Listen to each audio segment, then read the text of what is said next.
बोलो श्री प्राणनाथ प्यारे की जय। बोलो श्री सतगुरु महाराज की जय। बोलो श्री पन्ना धाम की जय। बोलो श्री सुंदर साथ की जय। प्रथम लागू दो चरण को, धनिये न छुड़ायो खिन। लाक तली लालेड़िया मेरे जीव के यही जीवन। इन पाँव तले पड़ी रहूं, धनी नजर खोलो बातूं, फल न वालूं निरखूं नेत्रे। मेरे जीव के यही जीवन, मेरे जीव के यही जीवन।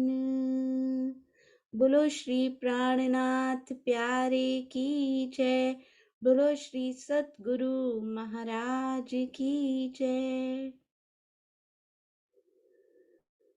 आप सब सुंदर साथ जी के धाम हृदय में विराजमान शोभायमान प्राण प्रियतम प्राण वल्लभ राज रसिक के चरणार बिंद में कोटान कोट प्रणाम जी। आइए सुंदर साथ जी, गोष्ठी का समापन तो हो चुका है, पर आज का दिन हमारे पास है। यदि कोई प्रश्न सुंदर साथ के हृदय में हो तो पूछ सकते हैं, यदि कोई उत्तर उनके हृदय में हो, यदि कोई भाव उनके हृदय में हो तो बता सकते हैं। आप सबके चरणों में कोटान कोट प्रणाम जी। प्रणाम जी सुंदर साथ जी।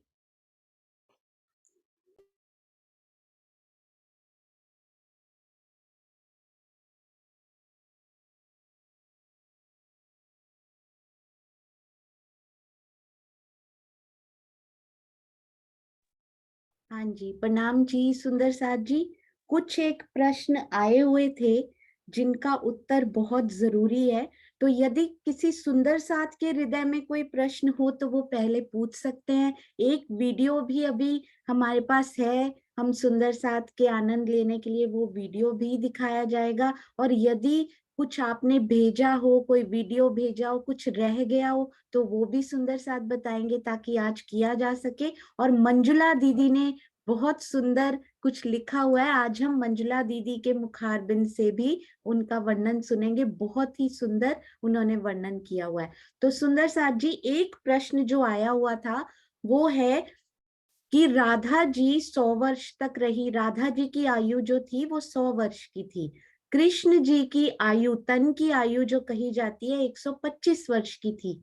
तो जब राधा जी ने तन छोड़ा तो क्या रास बिहारी जी का आवेश वापस चला गया या फिर वो किसी और तन पर बैठ गया? क्या गोपियां उसी समय वापस चली गई या फिर कृष्ण जी के तन छोड़ने के बाद रास बिहारी जी का आवेश वापस गया? आप सुंदर साथ जी क्या सोचते हैं? बहुत इजी है इसका उत्तर, बहुत आसान। आई थिंक आप सुंदर साथ ही इसका उत्तर दे सकते हैं। Very good. हाँ जी, श्रीनिवास अंकल तो एक्सपर्ट है हमारे सुंदर साथ, तो जिन्होंने अभी अभी सीखा। कमलेश भाई प्रणाम जी, आप बताइए।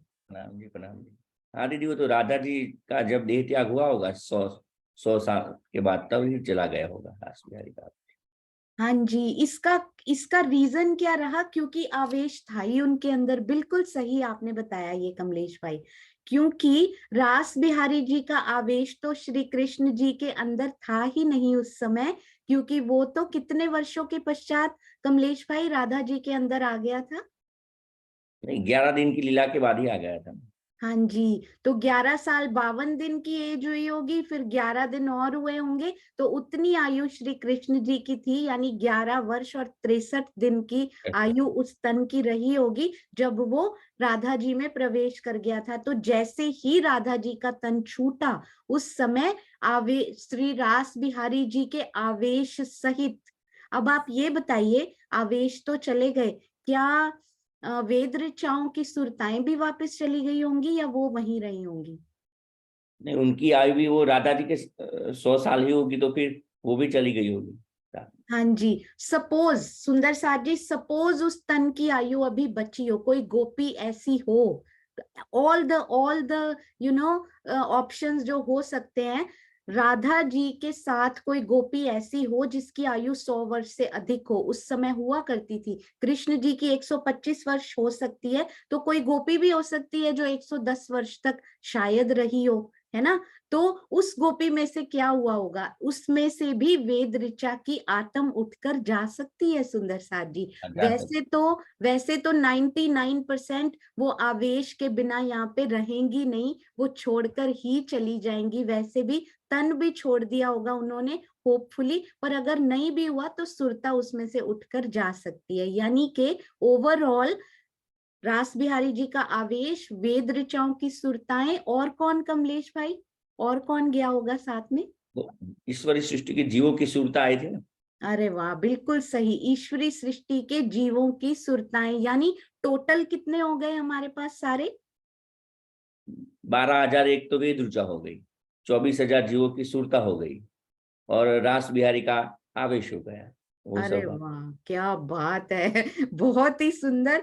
12,001, 24,000 और एक आवेश, अति सुंदर। तो 36,002 यदि हम पूरा टोटल कर ले, बहुत सुंदर, अति सुंदर उत्तर। तो आई होप सुंदर साथ जी को उत्तर मिल गया होगा कि श्री कृष्ण जी के तन छूटने तक वेट नहीं किया उन्होंने कि योग माया जाएंगे। जैसे ही राधा जी का तन छूटा, सारे ही वापस चले गए, क्योंकि आवेश उन्हीं में था। प्रणाम जी पहले कमलेश पहले भाई। दीदी वो 112 साल बताया था, तो फिर 100 साल करना पड़ेगा ना। 112 साल वीरों में तड़पी, ऐसा बताया था ना।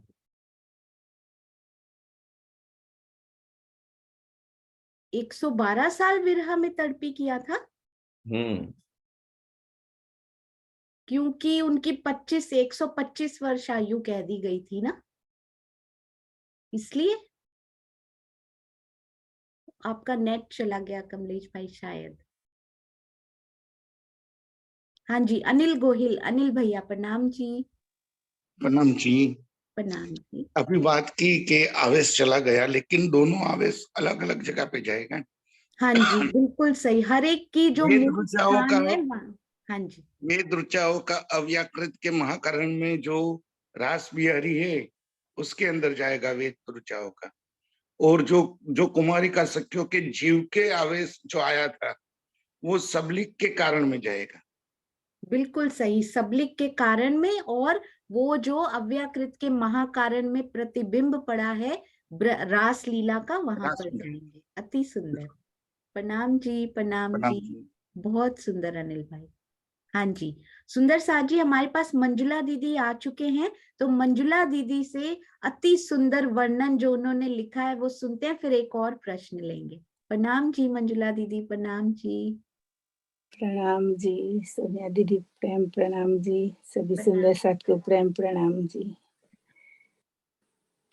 बोलो श्री प्यारनाथ प्यारे की जय, पन्ना धाम की जय, सर्व सुंदर साथ की जय। आज मेरे प्राणों के प्रीतम, आज प्रतिबिंब लीला का वर्णन करने जा रही हूँ। बोलो श्री प्राणनाथ प्यारे की जय। मेरे प्राणों के प्रीतम, आत्म के आधार सुंदर साथ जी, प्रेम प्रणाम जी। मैं प्रतिबिंब लीला का वर्णन करने जा रही हूँ। इसमें यदि कुछ गलती हो जाए तो मुझे क्षमा करना। सुंदर साथ जी, मुझे तो कुछ नहीं आता, लेकिन जो दो शब्द लिखा है उसको याद करती, वर्णन करती हूँ उसका। मेरे प्यारे सुंदर साथ जी, आपको तो पता है कि महारास लीला सबलिक के कारण में अखंड हुई है, जिसमें रास बिहारी जी का नूरी तन है। राधा जी और गोपियों के ब्रज वाले जीव और नूरी तन है, और ईश्वरी सृष्टि का इसमें कोई योगदान नहीं है। वैसे ही ब्रज लीला सबलिक के कारण में अखंड हुई, जिसमें बाल मुकुंद जी का नूरी तन और विष्णु जी का जीव है। राधा जी और बाल मुकुंद जी, राधा जी और गोपियों के सिर्फ नूरी तन ही है। कुमारिकाओं के ब्रज वाले जीव और उनके नूरी तन का भी समावेश है, और बाकी जो कृष्ण जी, राधा जी और गोपियों के सानिध्य में आए जीव भी यह अखंड हुए हैं। माला वाला सुंदर साथ जी, अखंड महाराज का प्रतिबिंब अव्याकृत के महाकाल में पड़ा, जिसको सबलिक का स्थूल भी कहा जाता है, और अखंड व्रज का प्रतिबिंब अव्याकृत के कारण में पड़ा। यह दोनों प्रतिबिंब में सिर्फ नूरी तन ही है, और वो ही लीला कर रहे हैं, कोई भी जीव यह नहीं है। मेरे आत्म संबंध सुंदर साथ जी, अव्याकृत के स्थूल में वेदों का मूल स्थान है, और वे यह मंत्रों के रूप में है। यदि वेदों ने अव्याकृत के महाकारण में हो रही प्रतिबिंब की रास लीला देखी, तो उनको भी यह रास लीला ने करने की इच्छा हुई। तब प्रतिबिंब के बिहारी, रास बिहारी के नूरी तन की शक्ति ने उनको वेद रुचाई का स्वरूप धारण करने का आदेश दिया। तब वेदों ने 12,001 वेद रुचा का रूप धारण किया। चौपाई।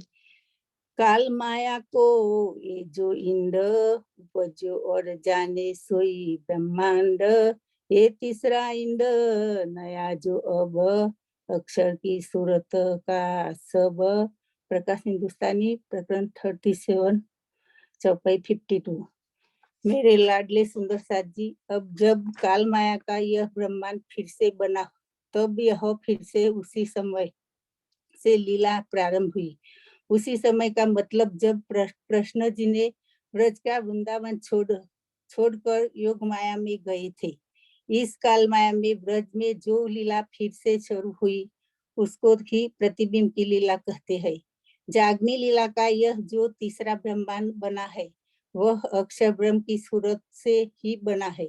प्रतिबिंब लीला का आनंद लेने के लिए बेहद मंडल से वेदों द्वारा धारण की गई वेद रुचा सखिया तथा कुमारिकाओं के जीवों की प्रतिबिंब रूप सखिया इस खेल में आई है। इसलिए इन सखियों को अक्षर की सूरत रूप सखिया भी कहते हैं। मेरे धाम के साथी सुंदर साथ जी, इस प्रतिबिंब की लीला में बाल स्वरूप श्री कृष्ण जी ने तन के अंदर विष्णु जी का जीव अखंड रास के रास बिहारी का आवेश आ जाता है। यह विष्णु जी का जीव पहले ब्रज वाले विष्णु जी का जीव नहीं है। यह जीव नया जीव है, जो विष्णु जी अपनी कलाओं से धारण करते हैं। राधिका जी और गोपियों में नया काल माया का जीव और वेद रुचाओं की सुरता आई है, जबकि कुमारिकाओं में काल माया के नए जीव और अखंड ब्रज में पहले वाले उनके जीवों की सुरता आती है। यह जीवों की सुरता आम मतलब है कि अखंड ब्रज में जो कुमारिकाओं के जीव है, वो वह जीव नहीं रहते, वो सुरता के रूप में हो जाते हैं, और वे काल माया में गर्भ में नहीं आ सकते। तो वो ही इस प्रतिबिंब की लीला में सुरता के रूप में कुमारिकाओं के नए तन पर आए। कुमारिकाओं ने पहले वाली ब्रज लीला में कात्यायनी का व्रत रखा था कि कृष्ण जी जो लीला गोपियों के साथ करते हैं, वो लीला हमारे साथ भी करी। तब कृष्ण जी ने कहा था कि समय आने पर यह लीला उनके साथ भी होगी, और कुमारिकाओं के जीव को तो महाराज का आनंद नहीं मिला था, इसलिए इनके जीवों को सबलिक के कारण में ब्रज लीला में अखंड कर दिया था, और बाद में इस प्रतिबिंब की लीला में सुरता के रूप में कुमारिकाओं के तन में लाया गया। जो जीव अखंड नहीं हुए, वो सुषुप्त अवस्था में से वापस इस नए ब्रह्मांड आ गए। इस यह प्रतिबिंब की रास लीला श्री कृष्ण जी, राधा जी, गोपिया एवं कुमारिकाओं ने खेली। यह वैसे तो एक रात्रि की लीला कहलाती है, पर उसे नारायण ने 6 महीने की लंबी कर दी थी, क्योंकि उनको इस लीला को बड़े आनंद से देख रहा था। इस चौपाई इस फेर उठे जो प्रतिबिंब, या में साथ पीऊ, खेल आए जाने हम नहीं, धोखा रहा जीव। प्रकाश हिंदुस्तानी प्रकरण 31 चौपाई 47। इसमें पश्चात सभी गोपियां अपने अपने घर जाकर पतियों के साथ सो गई, और श्री कृष्ण जी, राधा जी एवं कुमारिका सखिया भी अपने अपने घर जाकर सो गई। व्रज की इस रास का किसी से कुछ भी पता नहीं चला। सिर्फ कुमारिकाओं को ही थोड़ा थोड़ा सा याद है, क्योंकि उनके पहले के जीव ब्रज लीला में थे और विरह में वो यह से तन छोड़कर गई थी, और उनको अखंड रास का भी आभास हुआ था, और वो ही जीव अब सुरता के रूप में इस प्रतिबिंब की लीला में आए थे। फिर भी वे पूरा जीवन सोचती ही रही थी कि हम वापस कैसे आ गई। व्रज में यह प्रतिबिंब की लीला 11 दिन की हुई, जिसमें 7 दिन गोकुल और 4 दिन मथुरा में हुई। चौपाई खेले पिछले साथ में 7 दिन ताई, अक्रू चल्या बुलाए के पहुंचे मथुरा माही। प्रकाश हिंदुस्तानी 31 चौपाई 51। तो लो बेख जो पीऊ का, उबलिया पीड़ मार्या, चादुल मुष्टक संगार के जाए कंस पछाड़्या। प्रकाश हिंदुस्तानी 31 प्रकरण चौपाई 52। हे मेरे प्रिय सुंदर साथ जी, 7 दिन तक गोकुल में श्री कृष्ण जी गोपियों यानी वेदरुचाओं और कुमारिकाओं यानी जीवों की सुरता के साथ प्रेम की लीला की। अब अक्रूर जी आए और कृष्ण जी और बलराम जी को अपने साथ मथुरा में ले गए। तब वहां कृष्ण जी ने उबलिया पीठ हाथी को मारा, चारू और मुष्टक नामक पहलवानों को मारा, कंस का वध किया। तत्पश्चात उग्रसेन को राज सिंहासन पर बैठा कर उन्होंने देवकी और वसुदेव को भी कारागार में से छुड़ाया। चौपाई देवकी के लोहे बान, उतारे बेख किए स्नान, जब राज बागे को कियो सिंगार, तब बल परिक्रमा ना रह्यो लगार। प्रकाश हिंदुस्तानी 37 प्रकरण चौपाई 60। वसुदेव एवं देवकी के हाथों एवं पैरों में पड़ी हुई हथकथलियों, पड़ियों एवं बेड़ियों को कटवा कर उन्होंने ग्वालों का वेश उतार दिया तथा स्नान करके जैसे ही राष्ट्रीय वस्त्र धारण किया, वैसे ही रास बिहारी की शक्ति उनके अंदर से चली गई। अब उनमें अखंड धाम की कोई भी शक्ति नहीं रही। उसी क्षण रास बिहारी का आवेश कृष्ण जी में से निकलकर राधा जी के अंदर चला गया। यह मथुरा की लीला तीसरी दिन की थी। सुंदर साथ जी, तब से कृष्ण जी पूरे विष्णुमय रूप हो गए और तब से तीसरी तीदा लीला की शुरुआत हुई। इस तीसरी लीला में राधा जी में सिर्फ रास बिहारी का आवेश अंदर समा गया, बाकी सब शक्तियां एक समान थी और गोपियां और कुमारिकाओं में भी सब शक्तियां एक समान थी। राधा जी, गोपियां और कुमारिकाओं ने 112 वर्ष तक रास बिहारी की याद में विरह किया।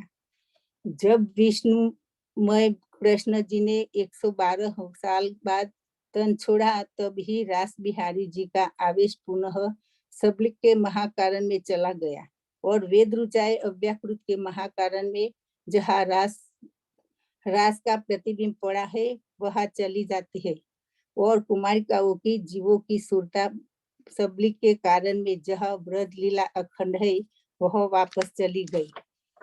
चौपाई जो प्रगट लीला न होवे दोए, तो असल नकल की शुद्ध क्यों होए, ता कारण ये बई नकल शुद्ध करने संसार सकल। प्रकाश हिंदुस्तानी प्रकरण 37 चौपाई 56।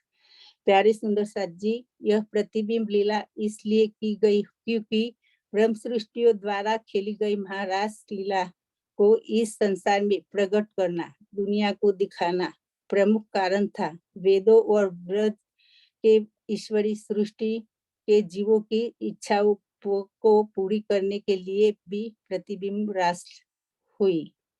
प्रणाम जी। तुलसी प्राणनाथ प्यारे की जय।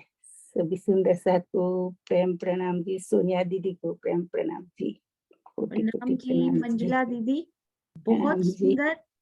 बहुत सुंदर, अति अति अति सुंदर आपने ये जो लिखा है ना, और मैं चेक भी नहीं कर पाई, आपने मुझे भेजा था, मुझे समय भी नहीं मिल पाया, पर आपने, मुझे ये विश्वास था कि आपने लिखा है ना, तो बहुत बहुत बहुत प्यारा धनी ने आपके दिल से ये उपजाया होगा। अति सुंदर मंजुला दीदी, आपके चरणों में प्रणाम। सुंदर प्रणाम साथ जी। जी, सोनिया दीदी को कोटि कोटि प्रणाम जी। प्रणाम जी। ना केवल ये सुंदर साथ रामत करके भेजते हैं, बल्कि लिखते हैं, बोलते भी हैं, धनी को कैसे कैसे रिझाते हैं। प्रणाम जी, प्रणाम जी। प्रणाम जी। प्रणाम जी। हाँ जी, कमलेश भाई, आपका थोड़ा सा नेट गड़बड़ हुआ था, हम लोगों ने उसके बाद डिस्कस ही नहीं किया ये। तो राधा जी की एज कहीं कहीं 90 लिखी गई है, कहीं कहीं 100 इयर्स लिखी गई है। अब ना ये भी है कि जब राधा जी, जब कृष्ण जी का जन्म हुआ ना, हिंदू माइथोलॉजी के अकॉर्डिंगली राधा जी, कहीं कहीं बोला जाता है वो ऑलरेडी 5 इयर्स की थी। मतलब गोपियां जो थी वो तो टीनेजर्स कही जाती हैं, 16 साल कहते हैं स्वामी जी। तो राधा जी की एज कहीं 14 साल लिखी है, कहीं 5 साल लिखी है। चलिए कम से कम 5 साल ही पकड़ लेते हैं, ठीक है। 14 वैसे तो टीनेजर में होना चाहिए, पर मिनिमम 5 इयर्स भी अगर हो तो 5 साल तो वो ऑलरेडी हो चुकी हैं, ठीक है। 100 इयर्स अगर उनकी एज मानी जाए तो बाकी कितने बचे? 95 इयर्स, है ना। कमलेश भाई आप बताते जाइएगा, बाकी कितने बचे? 95 इयर्स। अब 95 में से भी 11 साल 52 दिन, यानी कि समझ लीजिए उसको राउंड ऑफ करके हम 12 वर्ष बोलते हैं ना, तो समझिए 12 वर्ष 95 में से भी निकल चुके हैं उनके। तो बाकी कितने इयर्स बचे उनकी एज के? 95 माइनस 12, 83। हाँ जी, तो 83 वर्ष उन्होंने विरहा किया होगा ऐसा लगता है।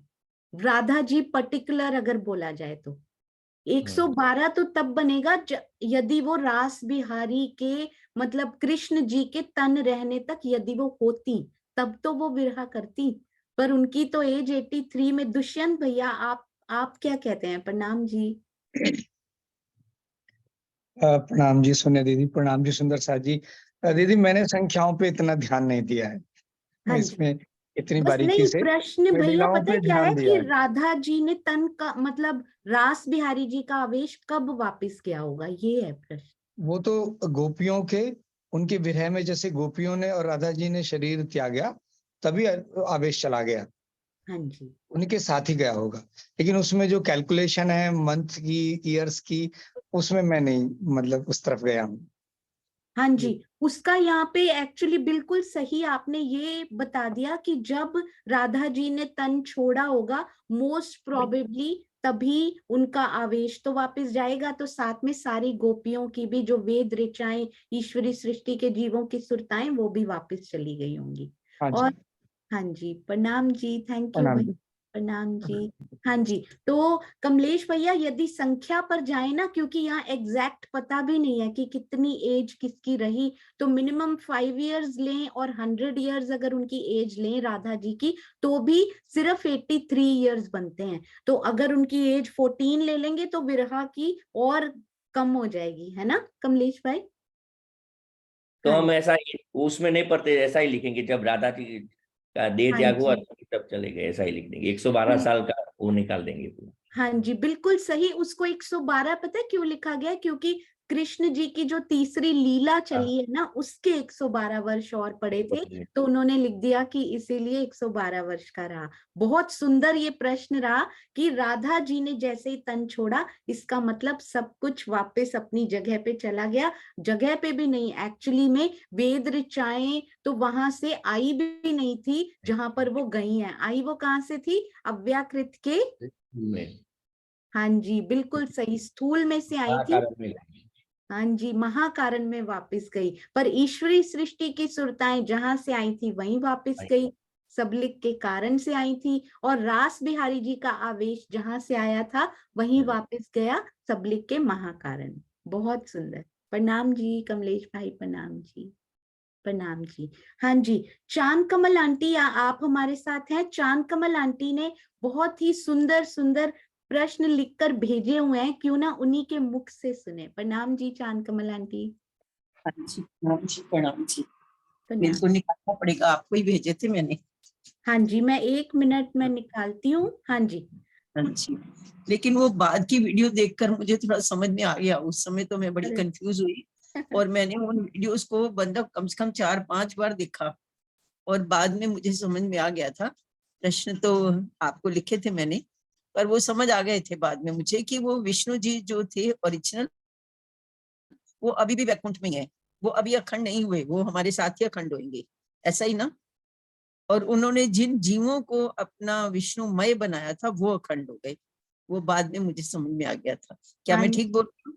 बिल्कुल परफेक्ट बोल रहे हो आप चांद कमल आंटी। यही तो हाँ। ब्यूटी है ना जर्नी की। कितना कुछ पहले के वीडियोस में नहीं मिलेगा, क्योंकि पता ही नहीं हाँ। था, है ना। हम्म, बिल्कुल सही बोला आपने चांद कमल आंटी, विष्णु जी का। हम्म, और एक प्रश्न आपने और पूछा था कि ये जो अक्षर ब्रह्म की पंच वासनाएं हैं, जो हम्म, महाविष्णु और महाशिव हैं, जो उनकी पंच वासनाओं हाँ में आते ये हैं, वाला, ये वाली। है ना, जो हाँ आदि जी, नारायण के संकल्प से विष्णु और शिव बनते हैं, क्या वो सेम है या वो हाँ अलग जी, अलग है?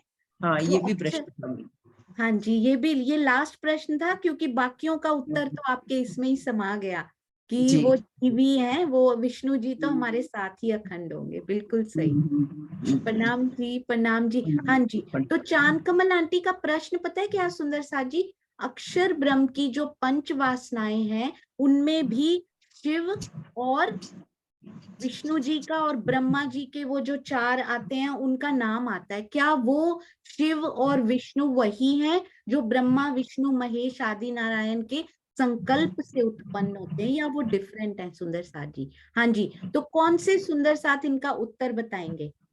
हाँ जी, बहुत बहुत इजी है सुंदर साथ जी। ट्राई कीजिए, गलत हो गया कोई बात नहीं, सारे सुंदर साथ संभालने के लिए बैठे हैं, एक ही परिवार। जरूर जरूर कोशिश करेंगे सुंदर साथ।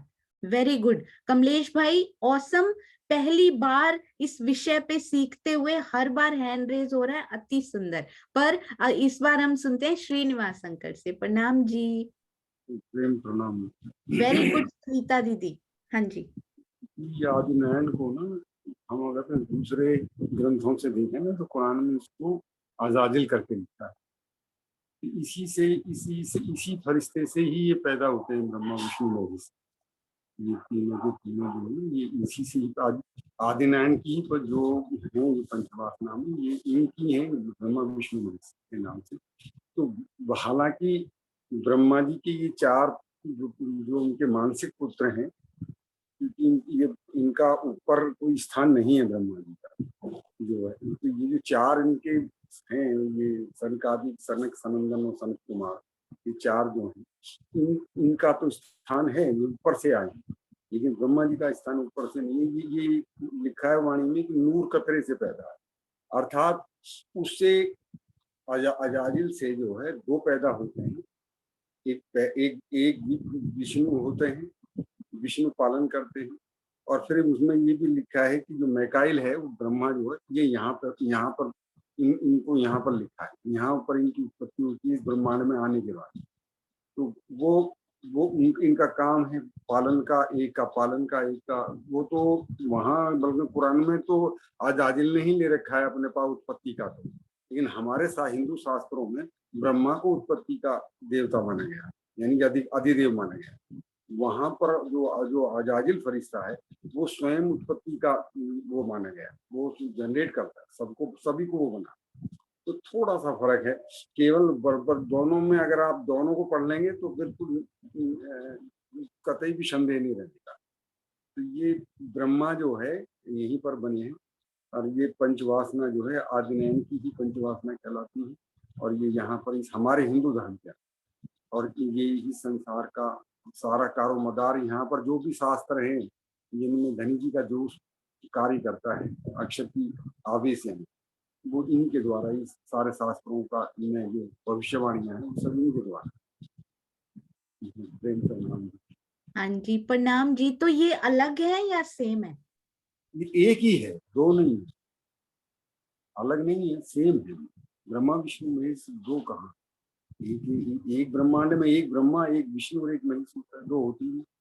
हाँ जी, प्रणाम जी। श्रीनिवास अंकल, बस एक बात मैं इसमें हिंट के रूप में ये कहना चाहूंगी, योग माया में जो बन जाता है वो तो मिटता नहीं, पंच वासनाएं तो योग माया में है, वो तो मिट नहीं सकती। पर यहाँ के ब्रह्मा विष्णु महेश जो हैं वो तो महाप्रलय में उनका भी विनाश हो जाता है, तो वो सेम कैसे हो सकते हैं? तो वहां के ब्रह्मा विष्णु, वहां के विष्णु और शिव जो हैं, यहाँ करोड़ों हैं सुंदर साथ जी। एक आदि नारायण के संकल्प से करोड़ों ब्रह्मांड बनते हैं एक साथ, तो करोड़ों ब्रह्मा विष्णु महेश भी होंगे। जबकि योग माया तो में तो एक ही ब्रह्मा, एक ही विष्णु जी और शिव का नाम आता है ना? हाँ जी, दुष्यंत भैया प्रणाम जी। प्रणाम जी सोनिया दीदी, प्रणाम जी सुंदर साथ जी। प्रणाम। कई जगह लिखा देखा है, एक श्लोक भी आता है कि अक्षर ब्रह्म के एक इशारे से, एक इशारे मात्र से हजारों ब्रह्मांड बनते रहते हैं और लय होते रहते हैं, और हर ब्रह्मांड के अलग अलग ब्रह्मा विष्णु महेश अलग अलग हैं। लेकिन जो योग माया में, आपने दीदी बिल्कुल सही कहा, जो योग माया में राज्य ने अखंड कर दिए, जो अक्षर की पंचवासनाएं ये कही जाती हैं, ये तो अखंड रूप से वहां विद्यमान है, लेकिन वो अलग अलग बनते रहते हैं। श्लोक है, महाविष्णु सहस्त्राणी, यानी हजारों महाविष्णु, शंभु शतानी च, और शंकर भगवान सैकड़ों, नेत्र भ्रमण मेवाश्य तद अक्षर परम पद, अक्षर ब्रह्म के नेत्र के एक इशारे से अनेकों ये बनते और लय होते रहते हैं। तस्मात् परम अख्यम परम यतु पूर्ण ब्रह्म सनातनम संबंधेन बिना राजंतन तात प्राप्नति किंचन। ये कह रहे हैं कि बिना संबंध के उस परमात्मा को नहीं जाना जा सकता, और अक्षर ब्रह्म के इशारे से तो हजारों ब्रह्मा और सैकड़ों शंकर, हजारों विष्णु और सैकड़ों शंकर लय होते रहते हैं, बनते रहते हैं। तो ये तो प्रति प्रति ब्रह्मांड के संग प्रति प्रति त्रिदेव है। ये चूंकि त्रिगुण की सृष्टि है, तो त्रिगुण देवता तो महाप्रलय के साथ उपजते और लय होते रहते हैं। हाँ जी। रामायण में भी एक चौपाई आती है, श्रीनिवास जी को बिल्कुल मालूम है, बहुत अध्ययन किया है श्रीनिवास जी ने रामायण का बहुत अच्छी तरह से, कि नेति नेति कहे वेद निरूपा ब्रह्मादिक, मुझे ये करेक्ट करेंगे चौपाई में, है जी। तो उसमें आया है कि सैकड़ों ब्रह्मा विष्णु महेश उनके इच्छा मात्र से लय होते हैं और उपजते हैं। प्रणाम जी। हाँ जी, हाँ जी, बहुत सुंदर। सैकड़ों। हाँ जी, श्रीनिवास अंकल कुछ कहना चाह रहे हैं। प्रणाम हाँ, जी। वैसे ना जो अन्य ब्रह्मांडों में है, ये सब महाप्रलय के अंदर विलय हो जाते हैं आदि नारायण के अंदर, लेकिन जिसमें हम तुम बैठे हुए हैं ये विशेष ब्रह्मांड है।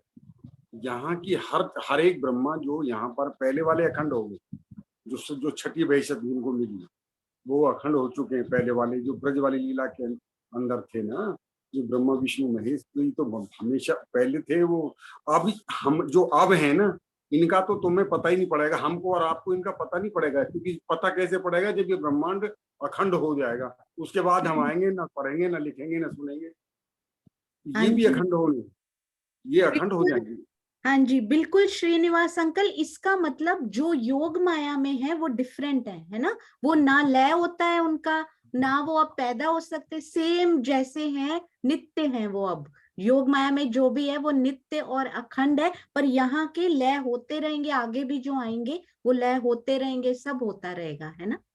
और इस ब्रह्मांड का तो अखंड हो जाएगा, पर बाकी जो इतने करोड़ों ब्रह्मांड बने हुए हैं उनका अभी भी कुछ पता नहीं, कहाँ फिर से पैदा होंगे, क्या होगा, वी डोंट इवन नो, है ना? छठी छठी छठी बहिषत में जो है ना, जो पीछे ब्रह्मा विष्णु महेश का वर्णन आता है, छठी बहिषत में जो भर चुकी है, वहां तो ये अखंड हुए हैं। Srinivas uncle, there is a catch. तो क्या वो विष्णु जी ही थे, या फिर उन्होंने एक जीव को अपने सदृश बनाया था और वो अखंड हुआ? विष्णु जी अभी भी यही है हमारे साथ।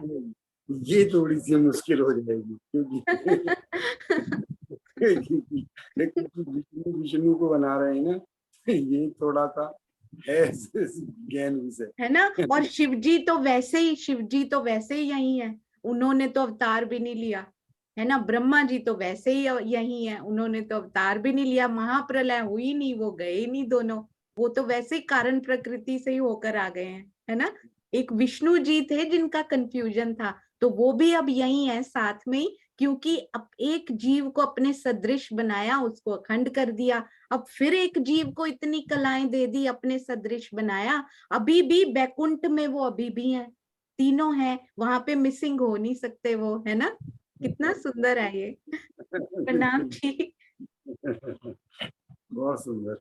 हाँ जी, प्रणाम जी, अति सुंदर सुंदर साथ जी। हाँ जी, एक प्रश्न ना सुंदर साथ जी, हाँ जी, बहुत सुंदर, डीपी सिंह जी, देवेंद्र भैया ने बहुत सुंदर उत्तर दे दिया हुआ है। एक प्रश्न ना और आया हुआ था यहाँ पे, हाँ जी, वो शायद ऊपर चला गया। हाँ जी, चांद कमल आंटी आपने लिखा है ना, कहीं लिखा है राधा जी की आयु कितनी थी, तो श्री मुखवाणी में तो इस बारे में इतना डिटेल में, जिसको कहते हैं ना एक एक संख्या का ऐसे वर्णन नहीं आया, मोटा मोटा आया है। और इवन की श्री कृष्ण जी की आयु के बारे में भी किसी चौपाई में नहीं आता है, पर गूगल में हिंदू माइथोलॉजी में उनकी एज मिल जाती है, तो वो आता है 125 साल, और राधा जी की कहीं 90 कहीं 100 उसके आसपास की लिखी हुई है। और ये भी मोस्ट प्रोबेबली ज्यादातर में 5 साल लिखी है, जब श्री कृष्ण जी का जन्म हुआ उनके तन का, तो राधा जी 5 साल की थी, पर कहीं कहीं 14 साल भी मिलती है, तो उसके आसपास की मान सकते हैं। हाँ जी, हाँ जी, चांद कमल आंटी प्रणाम जी। मैं फिर ये पूछना चाहती हूँ कि जो महाविष्णु और महाशिव जो अखंड हो चुके, जो पंच वासनाओं में आते हैं, तो सनक सनातन जो भी है, ये तो ब्रह्मा जी के ही मानसी पुत्र थे, तो हाँ ये जी, कौन से वाले ब्रह्मा जी के मानसी पुत्र हैं? ये हमने अभी ब्रह्मांड तो नहीं किया हुआ, हम लोगों ने ये करना है, आई होप हाँ कि जी। जल्दी होगा। वैसे तो बहुत कुछ था उसमें, हुक्म की और उसकी बहुत सारी बहिश्तों की बहुत कुछ था, पर राज जी ने ऐसी फेरी वो की कि मैं आपको आज दिखाऊंगी। तो ये भी करेंगे चांद कमल आंटी, ये मुझे पता नहीं है अभी, ये हम लोग करेंगे, क्षर ब्रह्मांड जब आएगा ना, तो उसमें आई थिंक पूरा उसका खुलासा जरूर होगा। प्रणाम ठीक जी, है। प्रणाम। हाँ जी, तो सुंदर साथ जी, पता है क्या हुआ, स्वामी जी के पास हम लोग गए ना, हम लोग जब भी जाते हैं, बहुत कम जाने को मिलता है वैसे भी, तो आशीष जी जब भी साहित्य खरीदते हैं ना, वो एक नहीं खरीदते, इतना बड़ा कोरियर आया, अभी हम लोग साथ भी एक उसमें लेकर आए थे अपने केबिन में अपने साथ, और साथ में एक बड़ा सा कुरियर बाद में भी मंगवाया था, क्योंकि एक किताब यदि हम लोगों ने लेनी होती है ना, तो आशीष जी हमेशा कम से कम 5 खरीदते हैं, कि कम से कम 4 सुंदर साथ को और जरूर बांटूं। तो हम लोगों ने श्री बीतक साहब चर्चा ली, स्वामी जी ने कहा नहीं आई है, बहुत ही सुंदर लिखी हुई है, तो हम लोगों ने जब खरीदी तो उसकी भी 4 प्रतियां खरीदी, कि किसी ना किसी सुंदर साथ को जरूर भेंट में दी जाए, ताकि हमारे साथ साथ क्या पता हम लाभ ले ना लें, वो सुंदर साथ जरूर लाभ ले लें।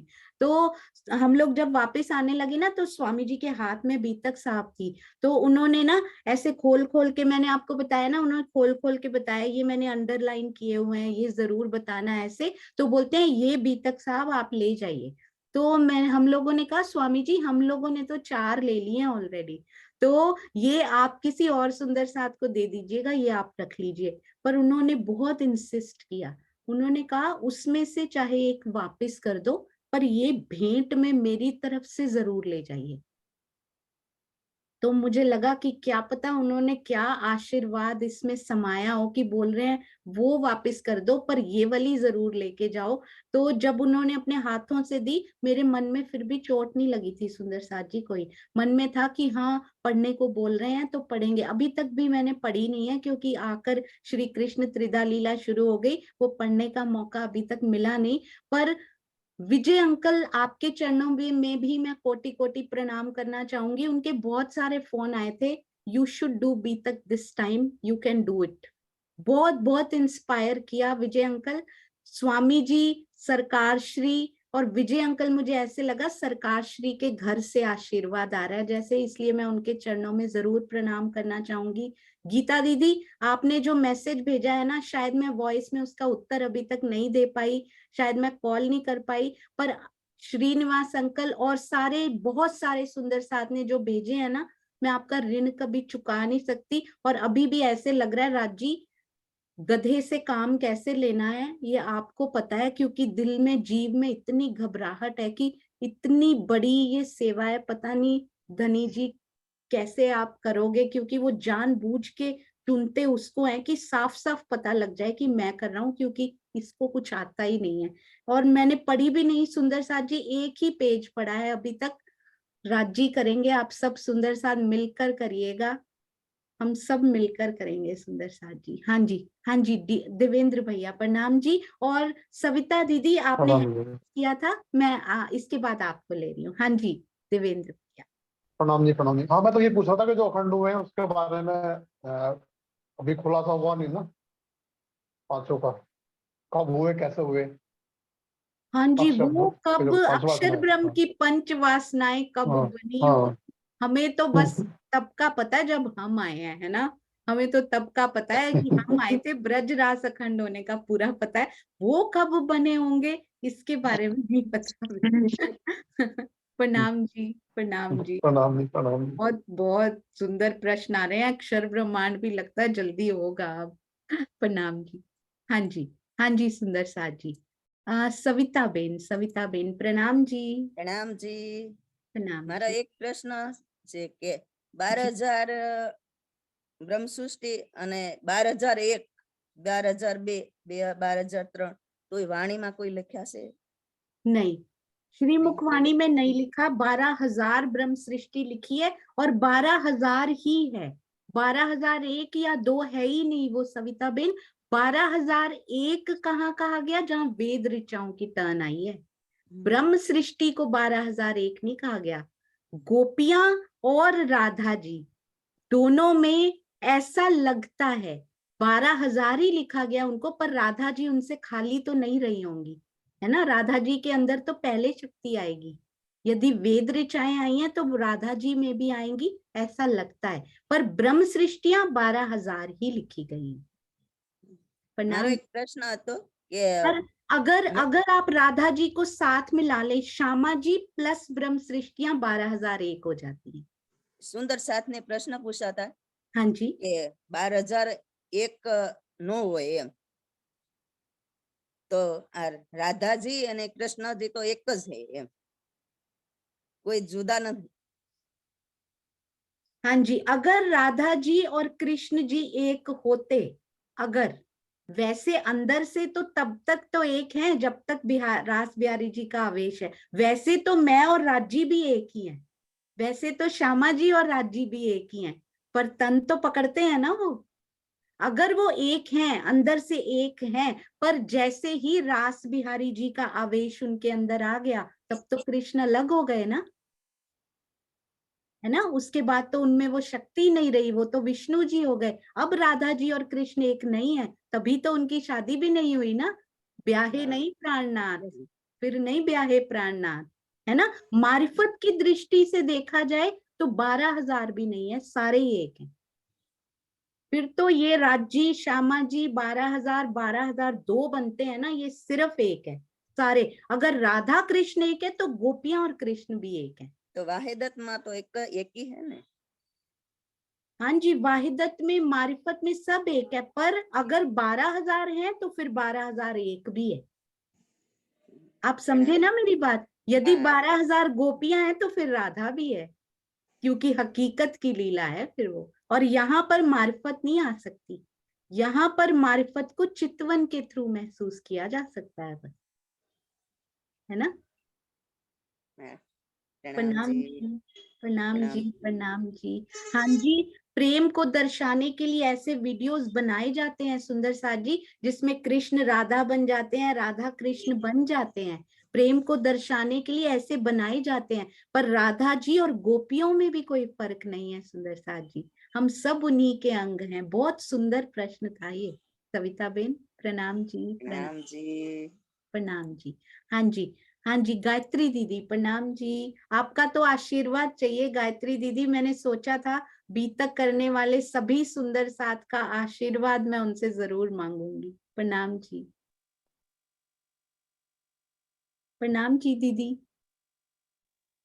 आपका अनम्यूट हो गया है पर आपकी आवाज नहीं आ रही।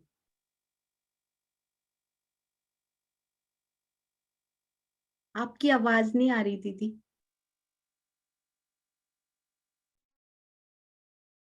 हाँ जी, मैं फिर से एक बार अनम्यूट करती हूँ, आप बोल के देखो एक बार। हाँ जी, प्रणाम जी। प्रणाम जी। प्रणाम। हाँ, मेरे 2 प्रश्न हैं, हाँ जी। उसको बताना। अभी कह रहे थे कि योग माया में जो बन गया वो बिगड़ता नहीं है, जो का तू रहता है। हाँ जी। लेकिन वाणी तो कुछ और कह रही है, मुझे समझाओ, समझ में नहीं आ रहा। हाँ जी। वाणी कह रही है कि काल माया, योग माया, बीच कहे प्रलय दो, एक खेल भया तीसरा, मायने बुझी बिना ना होए। काल माया का भी प्रलय हुआ, योग माया का भी, ये 2 प्रलय कहे गए, नहीं, तभी तो उन्होंने क्या तीसरा कहा हुआ। गायत्री दीदी? बीच कहे प्रलय दो। काल माया हाँ, योग माया का हुआ ऐसा नहीं कहा। काल माया और योग माया के बीच में 2 प्रलय हुए ऐसा कहा उन्होंने। वो कौन से? वो वो एक कौन? प्रलय मैं आपको बताती हूँ बाय चांस, ये मुझे पता नहीं है सुंदर साथ जी, आई एम अ बिगिनर, मुझे कुछ नहीं आता। एक चौपाई बाय चांस पड़ी हुई है जिसमें हूद नबी नूह नबी के घर में तूफान आने का लिखा। वो 2 प्रलय बताए गए। एक प्रलय इंद्र भगवान ने जब प्रकोप किया था ना, तो उसको कहते हैं पहला प्रलय, जिसमें उन्होंने ब्रज को बिल्कुल सुरक्षित बचा लिया। बोलते किश्ती से उन्होंने पूरा गोवर्धन पर्वत को उठाकर बचा लिया, वो पहली प्रलय कही जाती है। दूसरी प्रलय में कहते हैं किश्ती से बचाकर ले गए। कश्ती जो होती है ना, मतलब यहाँ के भव सागर से किस प्रकार गोपियों को छोटी प्रलय करके पहले ही बचाकर ले गए। दीज आर कॉल्ड 2 प्रलय बीच में हुई, काल माया और योग माया के बीच में 2 प्रलय। योग माया कभी प्रलय नहीं हो सकती गायत्री दीदी। अच्छा। हाँ जी। और अच्छा, इसका दूसरा बहुत प्रश्न। सुंदर वर्णन ना मारिफत सागर और क्यामत नामा में भी आता है। हाँ जी। हाँ, ये खुलासा की चौपाइयां हैं, जी। खुलासा की। हाँ जी। अच्छा, दूसरी यह है कि खुलासा में कहते हैं कि 12,000 उम्मत की रूह है जो इब्तिदा है, जबराइल के पर 2 बाजू बैठा है, आप बैठे बीच में, ले अपनी सूरत 3 सूरत, ला मकान उलंग के नूर पार पहुंचा। तो ये 3 सूरत कौन सी है? जबकि ये कहते हैं परम धाम में राजसी, तामसी और शास्त्र की नहीं है, पर ये 3 सूरत कौन सी है? ये 3 सूरत बसरी, मलकी और हक की हैं गायत्री ऐसी? दीदी। ये 3 सूरत, वो 3 सूरत नहीं कही जाती। 3 प्रकार के जो स्वभाव हैं वो परम धाम में या योग माया में हो ही नहीं सकते। योग माया में फिर भी हो सकता है इस बार, क्योंकि हमारे जीव योग माया में साथ में गए तो उनके स्वभाव साथ में जा सकते हैं अल्प मात्रा में। पर परम धाम में ये 3 नहीं हो सकते स्वभाव, क्योंकि वो गुण स्वभाव सबसे परे है। काल माया का कुछ वहां नहीं जा सकता, ना 5 तत्व जा सकते हैं। ये तीनों सूरतें और तीनों एक में ही समाई हुई हैं। कहने को 3 कह दिया उन्होंने, बसरी, मलकी, हक्की। उन्होंने जाना है परम धाम। बसरी में कौन है? अक्षर ब्रह्म की आत्म, उसने भी परम धाम जाना है। मलकी में कौन है? श्यामा जी, अक्षर ब्रह्म की आत्म और राज्य का आवेश, उन सब ने भी परम धाम जाना है। और मलकी तो साक्षात श्री प्राणनाथ जी हैं, उन्होंने तो लेकर जाना है हम सबको। तो ये तीनों सूरतें उनको लिखा गया गायत्री दीदी। बसरी बल्कि हकी, हाँ जी। बसरी मोहम्मद साहब, हाँ जी, उनमें देव, अक्षर ब्रह्म की आत्म है ना, उन्होंने तो जाना है उड़ के साथ में परम धाम वापिस जरूर, हाँ, है ना। और क्यों? प्राणनाथ जी देवचंद्र जी। हाँ जी, देवचंद्र जी और प्राणनाथ जी, बसरी, मलकी, मोहम्मद हक। अच्छा, 3 सूरत इनको कहा है। हाँ जी। प्रणाम जी। हाँ जी, प्रणाम जी दीदी, प्रणाम जी। आशीर्वाद तो दे दीजिए। मैं क्या आशीर्वाद दूं, राज्य की मेहर चाहिए आप पे। मैं भी कल से शुरू कर रही हूँ अभी तक। अरे वाह, बहुत बहुत शुभकामनाएं। धनी जी की शोभा सबके हृदय में बसाएं। प्रणाम जी। प्रणाम जी, प्रणाम। प्रणाम जी। हाँ जी, गायत्री दीदी का आशीर्वाद मिल गया। बाय चांस राजबाला आंटी का भी हैंड रेज है, वो भी बीतक करते हैं, उनसे भी आशीर्वाद लेंगे। प्रणाम जी राजबाला आंटी। वो आज आपकी आवाज नहीं आ रही। राज जी क्या लीला कर रहे हो ये? धनी जी आपकी आवाज नहीं आ रही। अरे वाह, आज बोलते हैं मैं कहती हूँ, अब तुम सब लोग समझो मैं क्या कह रही हूँ। कीजिए एक बार राजबाला आंटी। ये बहुत क्यूट है, ये बहुत प्यारा लगा। प्रणाम जी राजबाला आंटी, आपके चरणों में प्रणाम। एक बार लीव करके जरूर आइए फिर से, अगर हाँ जी अभी हैं दो सीट खाली हैं, अभी जल्दी से आ जाओ। प्रणाम जी, प्रणाम जी। हाँ जी, हाँ जी अनिल भाई और आशी दीदी भी तक करते हैं, उनसे भी आशीर्वाद मिलेगा। प्रणाम जी। हाँ जी अनिल भाई। प्रणाम जी दीदी। प्रणाम जी। जैसे अभी पंचवासनाओं की बात हो रही थी तो एक उसी वक्त प्रश्न मन में उपजा कि जैसे परम धाम में हमारे सुरताए है और हम ये ब्रह्मांड में आए, अक्षर ब्रह्म ने नई सुरताए बनाई जो कुमारी का सख्या बनी, तो ये पंच वासना, वासना यानी सुरता ही है, तो ये भी अक्षर ब्रह्म की ही सुरता है, यानी उनके चतुष्पाद में अव्यकृत में है, तो वहां से उनके सुरता भी वहां से ही आएगी। तो पहले थी तो आएगी कि फिर बनेगी? हाँ जी, पर वो हर ब्रह्मांड में आएंगी, फिर उनकी सुरता इतने रूप धारण करेंगी कि करोड़ों ब्रह्मांडों में उनको आना पड़ेगा, है ना अनिल भाई? वो तो मुझे पता नहीं, लेकिन एक बात यह है कि जब यहाँ से ब्रह्मा विष्णु महेश आगे ध्यान के लिए जाते हैं तो उनका ध्यान यहीं तक ही जाता है, उससे आगे नहीं जाता। बहुत क्योंकि सुंदर। विष्णु बहुत ने भी जो ध्यान बताया वो भी यहाँ का ही बताया, शिव जी ने जो बताया वो भी यहाँ का ही बताया, क्योंकि उससे आगे का उनका पता ही नहीं। लेकिन यही पता है कि ये ब्रह्मांड है योग माया का, जिसमें ये लीला हो रही है, ये कृष्ण की है, उनके ऊपर है ये प्रतिबिंब, तो वो पता है, तो उसका ही ध्यान करते हैं और दुनिया को ये ज्ञान देते हैं। अरे वाह, बहुत सुंदर अनिल भाई, बहुत सुंदर। जैसे श्रीनिवास अंकल ने कहा ना कि ये ऐसा लगता है कि करोड़ों ब्रह्मांड में आए हैं, डिफरेंट है, इन्होंने लय भी हो जाना है। और ये बड़ी सुंदर बात है अनिल भाई कि इन्होंने समाना भी आदि नारायण में ही है, तो ये तो वहां तक जाते ही नहीं है अनिल भाई, तो यही समा जाते हैं, है ना। ये सुरता ये वाले वापस जाने ब्रह्मांड, का प्रसंग नहीं। ये बड़ा प्यारा आपने ये टॉपिक उठाया है, बहुत ही सुंदर, कि ये सुरता जो है यहाँ पर ही अव्याकृत में समाने का नहीं आता इनका जी ना, इनका आदि नारायण में ही लय होना बताया गया है। इसके बारे में जरूर धनी के दिल में आया होगा, ये होने वाला है कुछ इसका मतलब, नहीं, इसीलिए। सुरताओं के बारे में नहीं मैंने पढ़ा है, तो वो जीव आदि नारायण में जाते, सुरता तो वो वापस ही जाएगी। जो ब्रह्मा विष्णु महेश का जो जीव है वो आदि नारायण में लय हो गया जैसे सारा ब्रह्मांड, पर लेकिन उनकी जो सुरता है, जो पांच पंचवासना है, उनको तो वो तो सुरता वहीं रूप रहेगी। में अनिल भाई, उनको सुरता रूप में कभी कहा नहीं गया, क्योंकि यही कहा जाता है ब्रह्मा विष्णु महेश लय हो जाते हैं।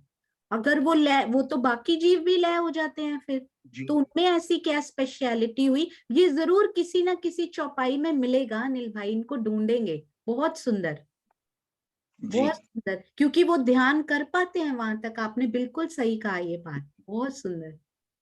अगर खाली जीव होते तो कैसे ध्यान करते, किस प्रकार ये होता। बहुत प्यारी ये बात है, इसको थोड़ा सा इसके बारे में श्री मुखवाणी में ढूंढेंगे सुंदर साथ जी, है ना। सब बता तो रहे हैं, ब्रह्मा विष्णु महेश के जो ज्ञान मिलता है तो वो बता रहे हैं कि ऊपर कुछ है, लेकिन दुनिया नहीं मानती कि सर ब्रह्मांड से आगे जा ही नहीं सकते। खुद जो शिव जी के अच्छे मानने वाले हैं या शिव जी को पूरी तरह से जानने वाले, वो भी नहीं मानते जब मैं बताता हूँ, तो उनको भी पता नहीं कि ये हाँ तो अभी पढ़ा ही नहीं हमने। बिल्कुल नहीं, बहुत सुंदर, क्योंकि वेदों के बारे में भी लिखा गया है, हर बार आती है, हर बार उनका ज्ञान यहाँ पर आता है, चाहे हम आए थे चाहे हम नहीं आए थे, वेदों का ज्ञान हर ब्रह्मांड में हमसे पहले भी आता रहा है, हमसे बाद भी आता रहेगा। वेद ऋचाएं पहली बार बनी है बस सुंदर साथ जी, क्योंकि उनको प्रेम का स्वाद वो जो है वो चखना था, है ना, उस लीला का। और जोश, जोश के बारे में भी लिखा गया है, वो भी हर बार आता है ब्रह्मांड में, उस तरफ इशारा करने के लिए जरूर धनी जी का जोश भी आता है। अक्षर ब्रह्म ऐसे फ्री थोड़ी बैठे रहते हैं कि बस खेल बनाते रहो मिटाते रहो, वो पूरी ड्यूटीज अपनी यहाँ पे करने आते हैं। प्रणाम जी, प्रणाम जी, बहुत सुंदर प्रणाम अंदर, जी। प्रणाम जी। माही बिटिया को प्रणाम जी, प्रणाम जी आशी दीदी। प्रणाम जी सुंदर साथ जी, प्रणाम सोनिया। प्रणाम जी। कुछ खास तो नहीं बोलना चाहती, लेकिन जैसे ही आपने उस चौपाई का वर्णन करा ना, अर्थ का, तीनों सूरत का, तो इतना तो हम समझते हैं कि तीन सूरत मतलब बसरी मलकी हकी, और आपने जब उसका बात ये करी, क्योंकि सूरत का मतलब कोई ऐसे थोड़ी उठा के ले जाना, जो उनके अंदर आत्माएं आई थी, अक्षर ब्रह्म, श्यामा जी, हम सब, यानी कि हकी स्वरूप तक सब इकट्ठे कर लो, तो सब जाएंगे ना इकट्ठे वापस, इसलिए लिखा है। तो जब आपने ये बोला ना, मुझे इतना अंदर से आनंद आया, और मेरा ना तेरे को आशीर्वाद नहीं बोल सकती, क्योंकि सुंदर साथ जी मैंने कभी भी अभी तक साथ चर्चा वगैरह नहीं करी। सोनिया को पता नहीं राज्य ने कहाँ से इसके दिमाग में डाला हुआ है। एक बार इसने पहले बोला था, मैंने तब भी क्लियर करा था, सोनिया मैंने कभी नहीं करी चर्चा, ना ही मेरे में इतनी हिम्मत है, ना ही मेरा जीव इतना ले पाता है। मैं तो जो इससे पहले डिस्कस हो रहे थे ना, मैं उसमें भी रुचि नहीं ले पा रही थी। मैं कहती राज्य मैं थकती हूँ, वानिकी की बात सुनाओ, और वानिकी की बात सुनाई तो मेरा दिल भाग भाग हो गया, बस उसी में मैं खुश हो रही थी, और मैंने रिजाइन कर दिया। मैं कहा सोनिया मैं आशीर्वाद देने के काबिल तो नहीं हूँ, राज्य खुद तेरे अंदर बैठे हैं, आशीर्वाद तेरे पास है, लेकिन मैं अपनी ढेरों शुभकामनाएं तुझे दे सकती हूँ, ढेरों, जितनी दे सकती हूँ, सारी शुभकामनाएं हमारी तुम्हारे साथ हैं। बेशक इस बात तुम कह रहे हो कि अभी मैंने उस पुस्तक का एक ही पेज पढ़ा है या नहीं पढ़ा, वट एवर इट इज, लेकिन तेरे अंदर सारा राज्य ने डाल दिया है और डालते जा रहे हैं, और हम सबको शोभा देनी चाहते हैं अपनी, है ना, अपनी देना चाहते हैं, और तुझे तो दे चुके हैं। तेरे चरणों में कोटान कोट प्रेम प्रणाम। राजी आपका लाख लाख शुक्रिया, आपका प्यार हमें यूं मिलता रहे, और हम भी थोड़ा थोड़ा आगे बढ़ते रहें। प्रणाम सोनिया, प्रणाम सुंदर साथ जी।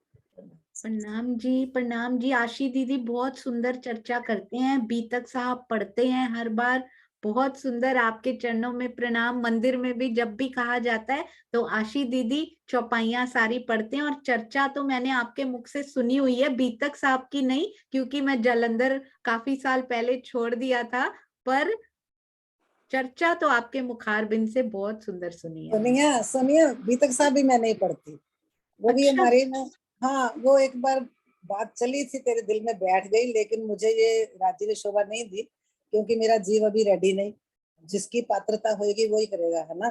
तो हमारे जलंधर मंदिर की जो प्रधान जी है ना, अनीता जी, वो पढ़ती हैं, तभी ये डिस्कशन हुई थी और चेंज हो गया था, राज्य ने मुझे देने के लिए उसको दे दी थी, तो वो ही लेती है जो शोभा।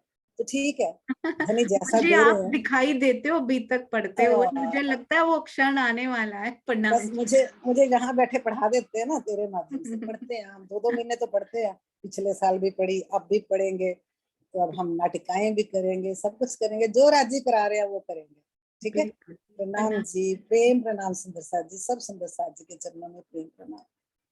थैंक यू आशी दीदी, थैंक यू सो मच। ऐसे लगता है राजी वो दिलासा नहीं, थोड़ा सा हौसला बढ़ाने आते हैं ना, कि हाँ सब सब सही होगा। प्रणाम जी प्रफुल्ला दीदी, प्रणाम जी। प्रणाम जी। हाँ, की जो बात हो रही है ने, इसकी चौपाई आती है, प्रकृति पैदा करे ऐसे कई इंड आलम, ये ठोर माया ब्रह्म सबलिक त्रिगुण की पर आत्म। तो त्रिगुण की भी पर आत्म है वहाँ, पर लेकिन उसको नहीं पता है कि मेरी कोई परात्म है वहाँ, इसीलिए वो नष्ट होते हैं, लेकिन इनको पता ही नहीं चल पाया। जैसे हमारी परात्म है तो हमें क्यों पता है ना, हमारी परातम मूल मिलावे में बैठी है, लेकिन त्रिगुण की परातम है वो उसको मालूम नहीं है कि हमारी भी कोई मूल जो आत्म है ने वो सबलिक के अंदर बैठी हुई है, जो चतुष्पाद के अंदर, क्योंकि वो अक्षर ब्रह्म की पंच वासनाएं है ने, तो इसीलिए ये ज्ञान लेकर आती, लेकिन अब तक वो नहीं जान पाए थे, क्योंकि वेदों के अंदर लिखा था ये ज्ञान है ने वो पर ब्रह्म को दर्शाता है, लेकिन किसी के पास ये ज्ञान नहीं था तो किसी को पता नहीं चला। लेकिन जब राज्य का आवेश आया तो उन्होंने ये बात स्पष्ट करके बता दी कि जो परात्म है ने वो इसको कहते हैं कि जिसका मूल होता है ना उसका कोई स्थान होता है, उसको परात्म बोलते हैं। जैसे हमारा परात्म है तो हमारा मूल स्थान परम धाम राज्य का दिल है, इसीलिए ये अक्षर ब्रह्म का जो लीला होती है ना उसमें इसका जो बहुत बड़ा पार्ट होता है। ब्रह्मांड बनते हैं तो उसका संचालन कोई मुख्यमंत्री के द्वारा, कोई राष्ट्रपति के द्वारा होता है, ऐसे ही ये त्रिदेव हर ब्रह्मांड में आते हैं, लेकिन इसको पता नहीं कि हमारी मूल परात्म है ना वो वहां होती है। अरे वाह, बहुत तो सुंदर। ये मुझे इस कहाँ की चौपाई से ये चौपाई है पता चला। प्रफुल्ला दीदी, ये कौन मुझे से मुझे ये पता नहीं, लेकिन ये चौपाई क्या तो प्रकाश ग्रंथ की है या हाँ तो जी, ये चौपाई किरंतन, दोनों में से एक ही है, लेकिन ज्यादा से ज्यादा ये चौपाई है ना प्रकाश ग्रंथ की है, अरे तो वाह, वो भी प्रगट दुष्यंत वाणी भैया ने की है। ढूंढ ली, ऑलमोस्ट ऑलमोस्ट मुझे यही कहना था कि वो ढूंढ दुष्यंत ली भैया श्रीनिवास जी के पास थी। अभी ढूंढ लेंगे वो बस प्रणाम जी। ओ हाँ जी, हाँ जी, प्रणाम। अब हमें प्रणाम सब जी, भेद खोल बहुत के सुंदर। दीजिए। प्रफुल्ला दीदी ऐसे कुछ और कछु और करके राजी ने अभी बहुत सारे भेद सुंदर साथ के दिल में बैठकर खोलने हैं। मुझे याद आ रहा था, लेकिन मैं किधर लास्ट में सबका आ जाए ना फिर ना आए ना तो मैं बोलूं, लेकिन बोलना पड़ेगा। फिर अगर किसी को ना आए तो मैं बोलूंगी बहुत सुंदर मैं सोच रही थी बेचारी ईश्वरी सृष्टि की परातम लिखी नहीं, ब्रह्मा विष्णु महेश की परातम लिख दी राजी आपने, उन बेचारों की ईश्वरी सृष्टि की लिखी नहीं, उनको बोलते हैं मूल तन भी नहीं दिए हुए, परातम भी नहीं, खाली सुरता ही सुरता में खुश रहो, पर इनकी त्रिगुण की परातम परातम लिखी है, है तो चौपाई जरूर परातम पढ़नी लिखी है, पड़ेगी सुंदर साथ जी वाणी की। में स्पष्ट लिखा है। बहुत सुंदर, प्रणाम जी, प्रेम प्रणाम, प्रणाम जी। प्रणाम जी। हाँ जी, सुंदर साथ जी, कोई और प्रश्न हो सुंदर साथ जी के दिल में तो पूछ सकते हैं, राज जी की मेहर से जितना जिस सुंदर साथ को आएगा वो उत्तर देंगे।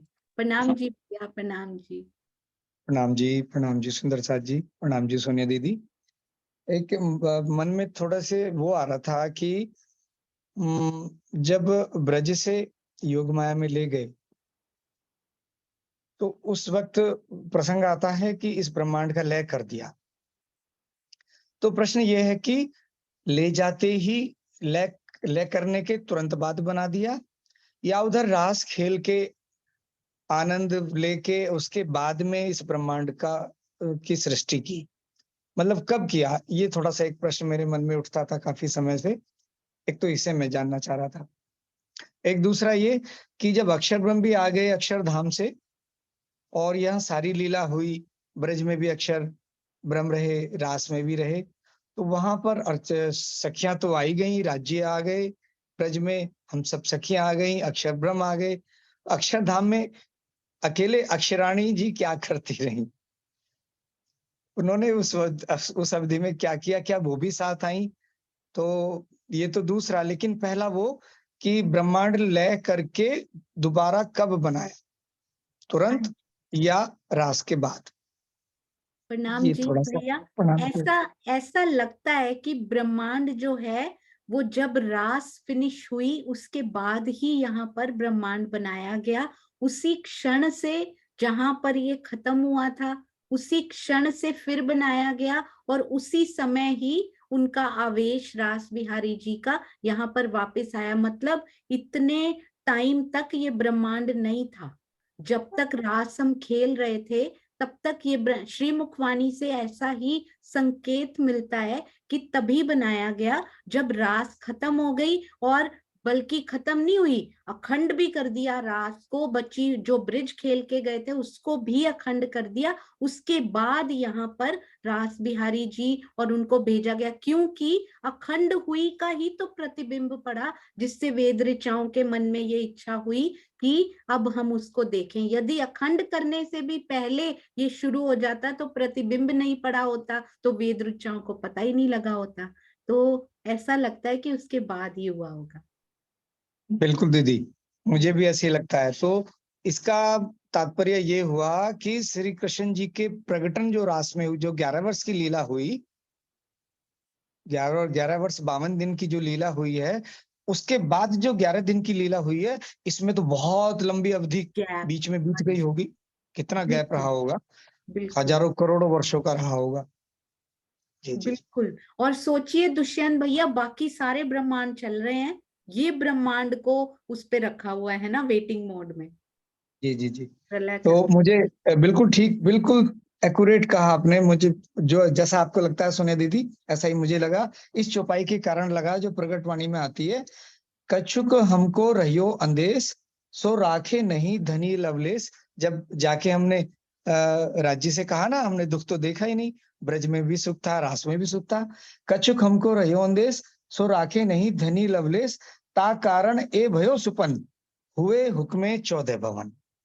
तो जब वो तो अंदेशा मन में रखते नहीं है, इच्छा पूरी ना होने के कारण फिर ये ब्रह्मांड बनाया। तो इसका बिल्कुल स्पष्ट दिख रहा है कि उसके बाद बनाया। जी इसमें जी ना एक और बड़ी सुंदर बात पूछी तो आपने ये, और ये तो आपने बहुत ही सुंदर चौपाई से बता दिया। एक और बात जो रह गई थी भैया, वो ये कि अभी सिर्फ सुंदर साथ जी टाइम जोन देखिए, यहाँ पर हम सखियां पहुंच गई हैं परम धाम में, यहाँ नया ब्रह्मांड बना दिया, बड़े सारे साल लग गए उसमें, पर नया ब्रह्मांड शुरू हो गया। जैसे ही शुरू हुआ, हम कहाँ हैं, हम परम धाम में हैं। हमने जाके कुछ नहीं किया, कोई काज कोई काम नहीं किया, वहां पे धनी को नहीं रिझाया, कुछ भी नहीं किया, केवल क्या बोला, हमारी इच्छा पूरी नहीं हुई। केवल उतना कहने कहने में यहाँ पर पूरे साल बीत गए। आपने कभी सोचा है सुंदर साथ जी, ये हमने केवल क्या कहा, उठते ही धनी हमारी इच्छा पूरी नहीं हुई, कोई बात नहीं की, और हमने धनी से, हमने आपको मिस किया, आपने ऐसा क्यों किया, आपने ऐसा क्यों किया, क्यों नहीं, कुछ नहीं कहा। केवल क्या कहा, हमारी इच्छा अभी भी अधूरी है, एक बार और लेके चलो। इतने से समय में यहाँ कितना समय बीत गया, आपने देखा। पूरी कृष्ण जी की तीसरी वाली लीला बीत गई, मोहम्मद साहब की भी लीला बीत गई उतने में।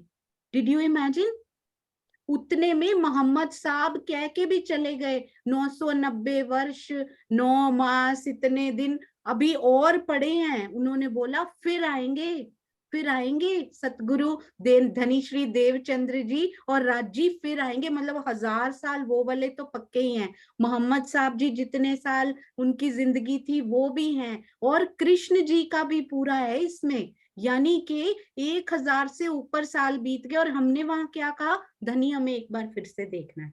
बस टाइम जोन देखा आपने, है ना। ये कितनी वंडरफुल बात है कि एक बात कही और इधर हजारों वर्ष बीत भी गए, और धनी कहते हैं अच्छा चलो फिर दिखाता हूं। और हम देवचंद्र जी, हमें वहां पता ही नहीं कि इस पृथ्वी पर क्या क्या हो गया उस समय में, जितने समय में केवल हमने मांगा, है ना भैया। बिल्कुल जी, परमधाम में सोई घड़ी सोई पल, और हम्म, यहाँ पर कितने हजारों वर्ष बीत गए। अच्छा, बिल्कुल। एक बात जी, एक बात सुनिए दीदी, और अभी अनिल भाई जी कह रहे थे ना कि ये अक्षर की पंचवासनाएं हैं जो वहां पर अखंड है, लेकिन इनको भी राज्य का जो उस आनंद है, उस आनंद की कुछ अंशांश, कुछ बूंद तो प्राप्त होती है। जो भगवान शंकर जी हैं, वो राज्य के ही ध्यान में मस्त रहते हैं, उनमें मगन रहते हैं, उनकी चितवनी करते हैं। एक श्लोक आता है कि उमा जी को उपदेश दे रहे हैं, पार्वती जी को, कि ब्रजस्तु साक्षात देवेशी गोलोक प्रतिबिंबज, गोलोकातीत लीला रसानंदमयी शिवे। इसका अर्थ बनता है कि हे देवेशी, ये जो ब्रज है वो अव्याकृत के कारण वाला जो प्रतिबिंब लीला है, ये जो ब्रज है ये साक्षात गोलोक का प्रतिबिंब है। यानी कि वो सबलिक के कारण वाले ब्रज का, जिसको गोलोक कहते हैं ना, ये ब्रज जो है अव्याकृत के कारण का, ये सबलिक के कारण जो गोलोक है उसका साक्षात प्रतिबिंब है। लेकिन देवेशी, जो गोलोक से आगे की लीला है, वो शायद महाकारण में रास मंडल की लीला के लिए कह रहे हैं रास बिहारी जी की, कि गोलोकातीत जो लीला है वो महारसानंदमयी है। तो इसका मतलब उन्हें उस रस का आभास है भगवान शंकर को, और वो उसी मस्ती में मगन होके ध्यानस्थ रहते हैं। तो इन इन उनकी वासना वो सही है जो प्रफुल्ला जी ने कहा, इन त्रिदेवियों की वासना, वहां जो पंचवासनाएं हैं उनकी उधर जो वासना है वो अपनी सुरता उनकी भी इस जगत में आती होगी, यहाँ के कार्य करने के लिए, या जब वहां का ज्ञान यहाँ फैलाने के लिए, वहां की भक्ति फैलाने के लिए, उनका ध्यान कुछ इशारा देने के लिए सनकादिक ऋषि अन्य ऋषियों के रूप में कबीर जी तो आए, ये भी स्पष्ट है, इस जगत में आए काल माया में, और भगवान शंकर तो इस ब्रह्मांड के भी हैं और उधर अखंड भी हैं। तो वहां का रस जो अंशांश उनको मिलता है, उस रस को जगत में देने के लिए उनकी सुरता यहाँ पे तन धारण करके वो प्रेम देती है, हाँ ऐसा मुझे जी। भी लगता है। अरे वाह, बहुत प्रणाम जी। सुंदर। इसका मतलब श्रीनिवास अंकल ने जो शुरू किया था कि वो एक ही है, एक्चुअली में वो डिफरेंट नहीं है, उनके जीव यहाँ लय होते हैं, उनकी वापस चली जाती है जहां से वो आए हैं। बहुत सुंदर ये रूप लेता जा रहा है। और हम लोगों ने एक बात और नोटिस की कि मन जो होता है ना वो कार्यशाला होता है, सारा कुछ मन से ही भेजते हैं अक्षर ब्रह्म। खेल भी मन से बनाते हैं, मतलब ट्रेवल होते होते फाइनल आउटकम जो है वो मन से बनता है, और मन से ही वेद भेजते हैं, है ना, उनका स्थान भी मन है। मन से ही ब्रह्मा विष्णु महेश भेजते हैं, क्योंकि पंचवासनाओं का स्थान भी वही है। तो सारा कुछ मन से आता है। और दुष्यंत भैया, आपने अभी कहा ना उनको रस आता है वहां पे, तो ये हमने ना एक चौपाई पढ़ी थी, इसमें दिखाई भी गई थी, उन्होंने बताया था उसमें कि जो अक्षर ब्रह्म की पंच वासनाएं हैं उनके लिए केवल ब्रह्म जो है वो अक्षरधाम है, और सत्स्वरूप ब्रह्म जो है वो उनके लिए परम धाम है। तो वो उसी को अपना अक्षर, उनको परम धाम की कोई सुध है ही नहीं। तो अल्प मात्रा में पर योग माया में सच्चिदानंद है, यानी कि उनके जो सच्चिदानंद है वो सत्स्वरूप ब्रह्म ही है। तो अल्प मात्रा में उनके पास अगर वो उसको ध्यान करते हैं, उसका ध्याते हैं, तो उनका कोई रस उनको जरूर मिलता होगा। बहुत सुंदर। जी जी जी, सोनिया दीदी, जो श्रीनिवास जी ने कहा ना, मुझको भी वही लगता है कि वो जो वहां पंचवासनाएं अखंड हुई हैं वो किस ब्रह्मांड की हैं। हमने और ब्रह्मांड तो देखा नहीं, जाना नहीं, सुना नहीं, पढ़ा नहीं, उनके ब्रह्मा विष्णु महेश, वो इसी ब्रह्मांड से ही उनका कनेक्शन है। ये बात भी मुझे उनकी बिल्कुल मेरे हृदय में भी वैसी आ रही है जैसा उन्होंने कहा था।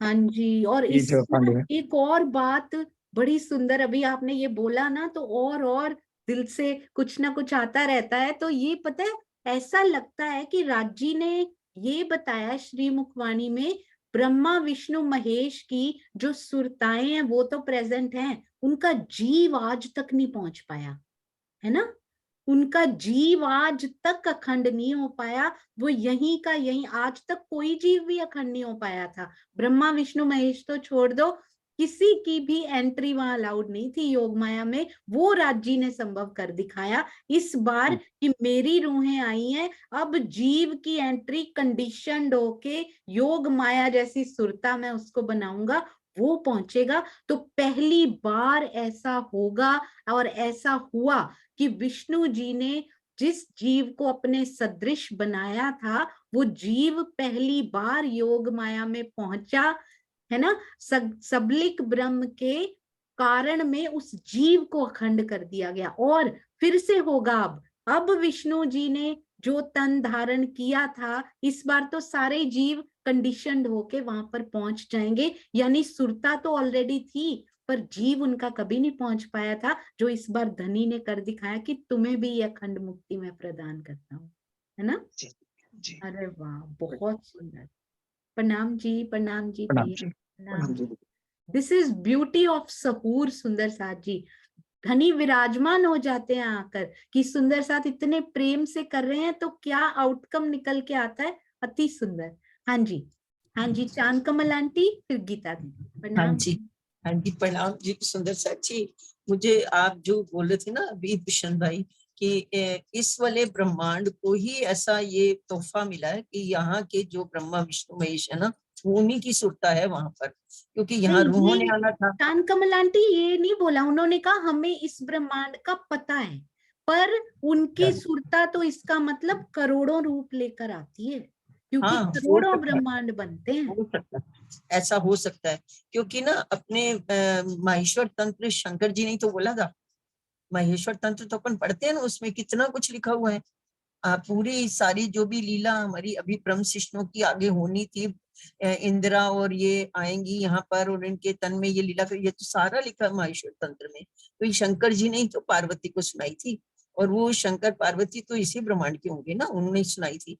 और ये ब्रह्मांड तो विशेष होगा ही नहीं, यहाँ रूहों ने नहीं आना था, इसी ये तो विशेष ही होगा ना। हाँ जी, विशेष तो है चांद कमल आंटी, पर उन्होंने बताया है वेद हर बार आते हैं, हर ब्रह्मांड में आते हैं, जोश हर बार आ सकता है, वेद हर बार आ सकते हैं, तो ब्रह्मा विष्णु महेश से वंचित क्यों रहने देंगे ना राज जी। तो इसका मतलब उनको भी वहां पर इशारा करने तो आना पड़ता है हर बार, और हर ब्रह्मांड में उनको आना पड़ेगा। हाँ, सही बात है। लेकिन एक मेरा थोड़ा सा छोटा सा प्रश्न है, मुझे कई बार ये बात ना तो थोड़ी सी ऐसे अखर जाती है कि जब वो मोहम्मद साहब गए थे शबे रात में, जब मेराज हुआ था उनका राजी के साथ, तो उस समय उन्होंने कहा रूहों के मुंह पे ताले लगे हैं। तो उन्होंने कहा इनके मुख पे ताले क्यों हैं? तो उन्होंने बोला इनको गुनाह लगा है, इन्होंने ब्रह्मांड मांग लिया, मतलब दुनिया मांग ली है। तो उस समय तो रूहें अभी नहीं आई थी उनके आने से पहले, तो उस समय उनके मुंह में ताले क्यों थे? हाँ जी, ये बड़ा सुंदर स्वामी जी ने बाय चांस एक ही चौपाई पढ़ी होती है सुंदर साथ जी, एक ही प्रकरण पढ़ा है मैंने खुलासा का, मैंने पूरा खुलासा श्री खुलासा ग्रंथ नहीं पढ़ा हुआ, पर उसमें राज्य को पता होता है कि ये प्रश्न आने वाला है महीना पहले, इसलिए ये वाला पढ़ना होता है। तो चांद आंटी उसमें उन्होंने लिखा हुआ था आने की तैयारी में थे वो, तब मोहम्मद साहब को वहां पर बुलाया। सोचो तैयारी में यहाँ पे 1000 साल निकल गए, है ना। तो यहाँ पर आगे अभी 1000 ईयर्स बोले तैयारी हो चुकी है, उनको फरामोशी में बिठा भी दिया है और अपनी आंखों से बांध भी लिया नेत्रों से, पर उस समय मोहम्मद साहब की एंट्री होती, क्योंकि उनको दिखानी नहीं है रूहें, ना रूहों को दिखाने हैं वो इस टाइम पे। तो तैयारी हो चुकी है पूरी खेल में, बस नजर आनी है इधर दिल के पर्दे पर, वो खेल शुरू नहीं किया, बस इतना सा फर्क है। ठीक है, हाँ जी, प्रणाम जी। ये स्वामी जी ने खुलासा में बहुत सुंदर एक्सप्लेन किया हुआ है। प्रणाम जी। प्रणाम जी। अरे वाह, अरे वाह स्वामी जी, आपका कितना धन्यवाद करें, कोई ऐसी चीज नहीं है जो उन्होंने अभी तो पढ़ा नहीं है सुंदर साथ जी। इतना धिक्कार है कि उनके टीका आ गए पर अभी तक नहीं पढ़े हमने। वाह, प्रणाम जी। सुंदर साथ जी, एक एक शब्द उन्हीं का है, हम लोगों के पास तो कुछ है ही नहीं जो बोल पाए। प्रणाम जी गीता दीदी, लवी प्रणाम जी। प्रणाम दी, प्रणाम जी सभी सुंदर साथ को कोटि कोटि प्रणाम जी। दी मैं तो बस अभी निकल रही थी इधर से, तो मुझे ना वो मामा जी का वो चल रहा था, तो मैंने उनकी बात सुनी और आपकी भी, तो मुझे याद आया शायद पहली चर्चा में पहले जब ये क्लासेस हुई है, मैं तो आपकी वीडियोस ही सुन लेती हूँ, तो शायद जब इनिशियली जब स्टार्ट हुआ था ना, तो ये आया था कि जैसे ही रास अखंड हुआ और फिर ब्रज अखंड हुआ, उसके बाद रास खेल के ही सारी सुरताएं वापस चली गई थी, उसके बाद ब्रज अखंड हुआ था, है ना, रास अखंड हुआ। तो जैसे ही हम वापस गए ना, तो उन्होंने इच्छा जाहिर करी, तो फिर राजी महाराज ने आदेश दिया अक्षर ब्रह्म को कि इनकी तो पूरी नहीं हुई और सारा ब्रह्मांड खड़ा कर दो, तो हूबहू खड़ा किया गया, है ना। तो फिर आज फिर अब हम मतलब अब ऐसा हो रहा था जो डिस्कशन, पर मुझे लगता है शायद जो आज आप कह रहे हैं वो ज्यादा मुझे भी समझ में आ रहा है कि शायद ऐसा हुआ होगा, क्योंकि राजी महाराज को तो पता था ना हम खेल मांगने वाले हैं हमें। हाँ जी, एक्चुअली लवी आप सही कह रहे हैं, क्योंकि तब हूबहू ब्रह्मांड वो खड़ा किया वो रास का, वो ब्रज भूमि थी, वो हाँ, ये वाला ब्रह्मांड नहीं खड़ा किया। हाँ, ये वाला नहीं, ब्रज भूमि खड़ी की गई, क्योंकि अभी भी जाके वो कह रही थी हमारी इच्छा पूरी नहीं हुई, तो हमारी इच्छा की वजह से ब्रज भूमि खड़ी नहीं की गई, हमने तो आना ही नहीं उसमें वापस। हाँ जी, पर फिर अच्छा, तो फिर क्योंकि उसमें तो वेद ऋचाओं और ईश्वरी सृष्टि ने आना है ना, हमने तो हमारे तो मांगने में ही वो समय निकल भी गया उधर। हाँ जी, क्योंकि हमें तो आना नहीं, पर फिर तब बात ये हुई थी ना शायद कि पर राज्य ने हुक्म दिया कि सेम ब्रह्मांड खड़ा कर दो, तो अक्षर ब्रह्म ने फिर वो जो जीव थे जो सुषुप्ति अवस्था में थे वो वापस आए, तो ब्रज का ब्रह्मांड खड़ा हुआ। पर फिर तब तक हमने खेल नहीं मांगा था जब वो शुरू हुआ। अच्छा, उसके बाद हमने मांगा। और नहीं मांगने का, हम तो वहां जाते ही शुरू हो गए थे। हमने तो वहां जाके कोई काम ही नहीं किया ना। और राज्य ने रास अखंड की, ब्रज अखंड की, हम तो वहां जाते ही कुछ कहा ही नहीं राज्य से, ना प्रेम की कोई बात की, कोई बात नहीं की। हमने कहा हमारी इच्छा पूरी नहीं हुई और हमें और देखना है। उतने मोमेंट में इधर के इतने साल गुजर गए, यहाँ प्रतिबिंब का ब्रह्मांड भी बन गया, मोहम्मद साहब भी आ गए, उनके बाद 990 वर्ष भी गुजर गए। उधर तैयारी तैयारी में ही अभी उनको रखा है सामने, आंखों में आंखें डाल के बैठी, दिल के पर्दे पर खेल शुरू नहीं हुआ, क्योंकि प्रतिबिंब का खेल हमारा नहीं है, हमारा तो देवचंद्र जी से शुरू होगा। हाँ जी, और शायद इश्क रबत लंबी चली होगी, तो इतने टाइम में वो यहाँ सारा पीट गया नहीं होगा। नहीं, वो इश्क मिला रब्द नहीं लवी, क्योंकि ना यहाँ के टाइम जोन और वहां का डिफरेंट है। वहां पर एक क्षण भी नहीं बीता और यहाँ करोड़ों साल बीत जाते हैं, हजारों साल बीत जाते हैं। आप मानोगे, बोलते हैं जब पहली बार खेल मांगा था, जब तीसरी बार मांग लिया, मोमेंट वही था अभी भी, वहां कुछ भी नहीं चेंज हुआ। पर यहाँ के देखो लाखों साल बीच में भी पड़ गए। प्रतिबिंब बनाने से पहले जो महाप्रलय हुई, हमने रास खेली। मेरे को एक बार मैं बैठी हुई थी, मुझे फील हो रहा था ऐसे कि हम लोग वापस गए रास खेल के। मैं चितवन की कोशिश कर रही थी, कभी इस पात्र में कभी उस पात्र में, तो मैं बैठी हुई थी और ऐसे लगा रास खेल के हम परम धाम में वापस गए। हम राज्य से मांग रहे हैं, राज्य हमारी इच्छा पूर्ण हुई, और राज्य के मुख में अभी भी वही है, अलस्तो बेरब कुम का मुंह अभी भी उनके मुख से सुनाई दे रहा है। तो वो क्षण वही है, हमने मांग लिया, हमने सब कुछ कर लिया, पर वो माँ बोलते अभी भी सुनाई दे रहा है वहां पे, वो क्षण दिखाने के लिए कि वहां कुछ चेंज नहीं हुआ, वही पल चल रहा है अभी। तो ये ब्यूटी है वहां की। ब्रह्मा की रात्रि में बहुत फर्क होता है, हमारी रात्रि में, ब्रह्मा की रात्रि में युगो युगो चतुर्दशी बीत जाती है, चतुर्युगी। हाँ जी, अभी तो योग माया ही बता दिया ना गीता दीदी, उस दिन दुष्यंत भैया ने बताया ना, एक रात की रास जरूर हुई है, पर वो रात यहाँ के हिसाब से देखो तो लाखों साल की है। तो सोचो परम धाम क्या होगा फिर, यहाँ पर कितने बीत जाए, परम धाम में वही का वही क्षण है अभी भी। सूक्ष्मता बढ़ती जाती है ना ऊपर जाते जाते हैं। हाँ जी, हाँ जी, हाँ जी, थैंक यू दी। हाँ जी, प्रणाम। प्रणाम जी, प्रणाम जी। हाँ जी, हाँ जी, ज्योति जी प्रणाम जी। ओ, दूसरी सखी जोड़े पे जोड़ा, नहीं आवाज आ रही। आप फिर से आइए एक बार, रोज दो सखियों के साथ धनी ये लीला कर रहे हैं बहुत। नहीं आ रही अभी भी नहीं। एक बार फिर से आइए, ठीक है। हाँ जी, अनु दीदी प्रणाम जी। हाँ जी, प्रणाम जी। प्रणाम जी। मेरे मन में ये संशय आया कि जैसे पंच वासनाओं का हम कह रहे हैं कि इसी ब्रह्मांड के हैं, पर ये ब्रह्मांड तो अभी अखंड ही नहीं हुआ। नहीं, पंच वासनाएं पहले से हैं, पहले से है। पंच वासनाएं अब थोड़ी बनी है अनु दीदी। हाँ जी, वो यहाँ वेद कोई अब थोड़ी बने हैं, वेद तो पहले से वहां विराजमान है। वो हर हाँ। ब्रह्मांड में आते रहे हैं, आते रहेंगे। ब्रह्मा विष्णु महेश के बिना कभी, आज से कदीम से वो खेल बना रहे हैं अक्षर ब्रह्म। ब्रह्मा विष्णु महेश के बिना कोई चला थोड़ी होगा खेल। इसी तरह पंच वासनाएं भी हर ब्रह्मांड पहले ज्ञान देने के लिए आती होंगी। हाँ जी, उन्होंने लिखा हुआ, ये तो श्रीमुखवाणी की चौपाई में हमने पढ़ा था। जोश भी ऐसा नहीं है कि ब्रह्म सृष्टियां आई हैं तो जोश आता है, हर ब्रह्मांड में वो आता रहा है अखंड की तरफ इशारा करने के लिए। उनकी ड्यूटी है ये, अक्षर ब्रह्म को संभालना है कि कम से कम मैं बता तो दूं कि वहां कुछ ऐसा है अखंड जैसा। वेद हर ब्रह्मांड में, चाहे हम आए थे नहीं आए थे, आएंगे आगे नहीं आएंगे हम, वहां भी आते रहेंगे वेद। तो ब्रह्मा विष्णु महेश भी आते रहे हैं, अभी हैं और आते रहेंगे हमेशा। वही महेश्वर तंत्र में भी शिव जी ने जो पार्वती को ज्ञान दिया था, वो भी तो इसी हिस्से का पार्ट ही था ना। भी हमारा यहाँ पर आने के लिए पहले से वेदों में लिखा हुआ था, इसीलिए उन्होंने ज्ञान दिया था ना वो वाला।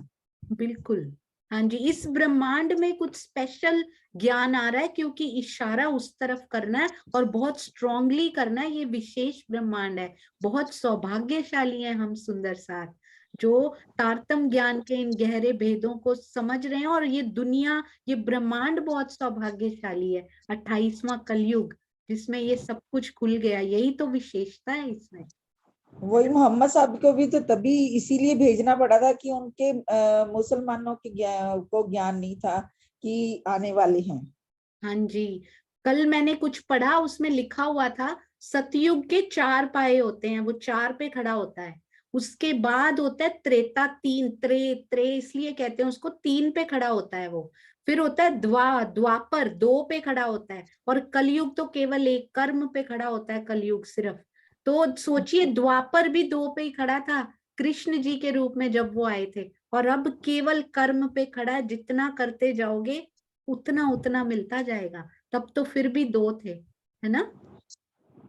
तो ये ब्रह्मांड तो विशेष है ही, और कलयुग ही चुना उन्होंने। 28वां द्वापर क्यों नहीं चुन लिया, 28वां त्रेता क्यों नहीं चुन लिया, 28वां कलयुग ही चुना उन्होंने। देखिए, क्योंकि सिर्फ कर्म, सिर्फ उस पे बेस्ड होगा, तो कैसे पाओगे। देखो, इसी तरह कबीर भी हर पहले ब्रह्मांडों में आते रहे हैं, इसीलिए। नहीं, नाम तो अलग हो सकते हैं ना। नाम मतलब कि नाम पंच वासनाओं में कबीर हाँ भी जी, बोला जाना, बिल्कुल इसलिए। बिल्कुल।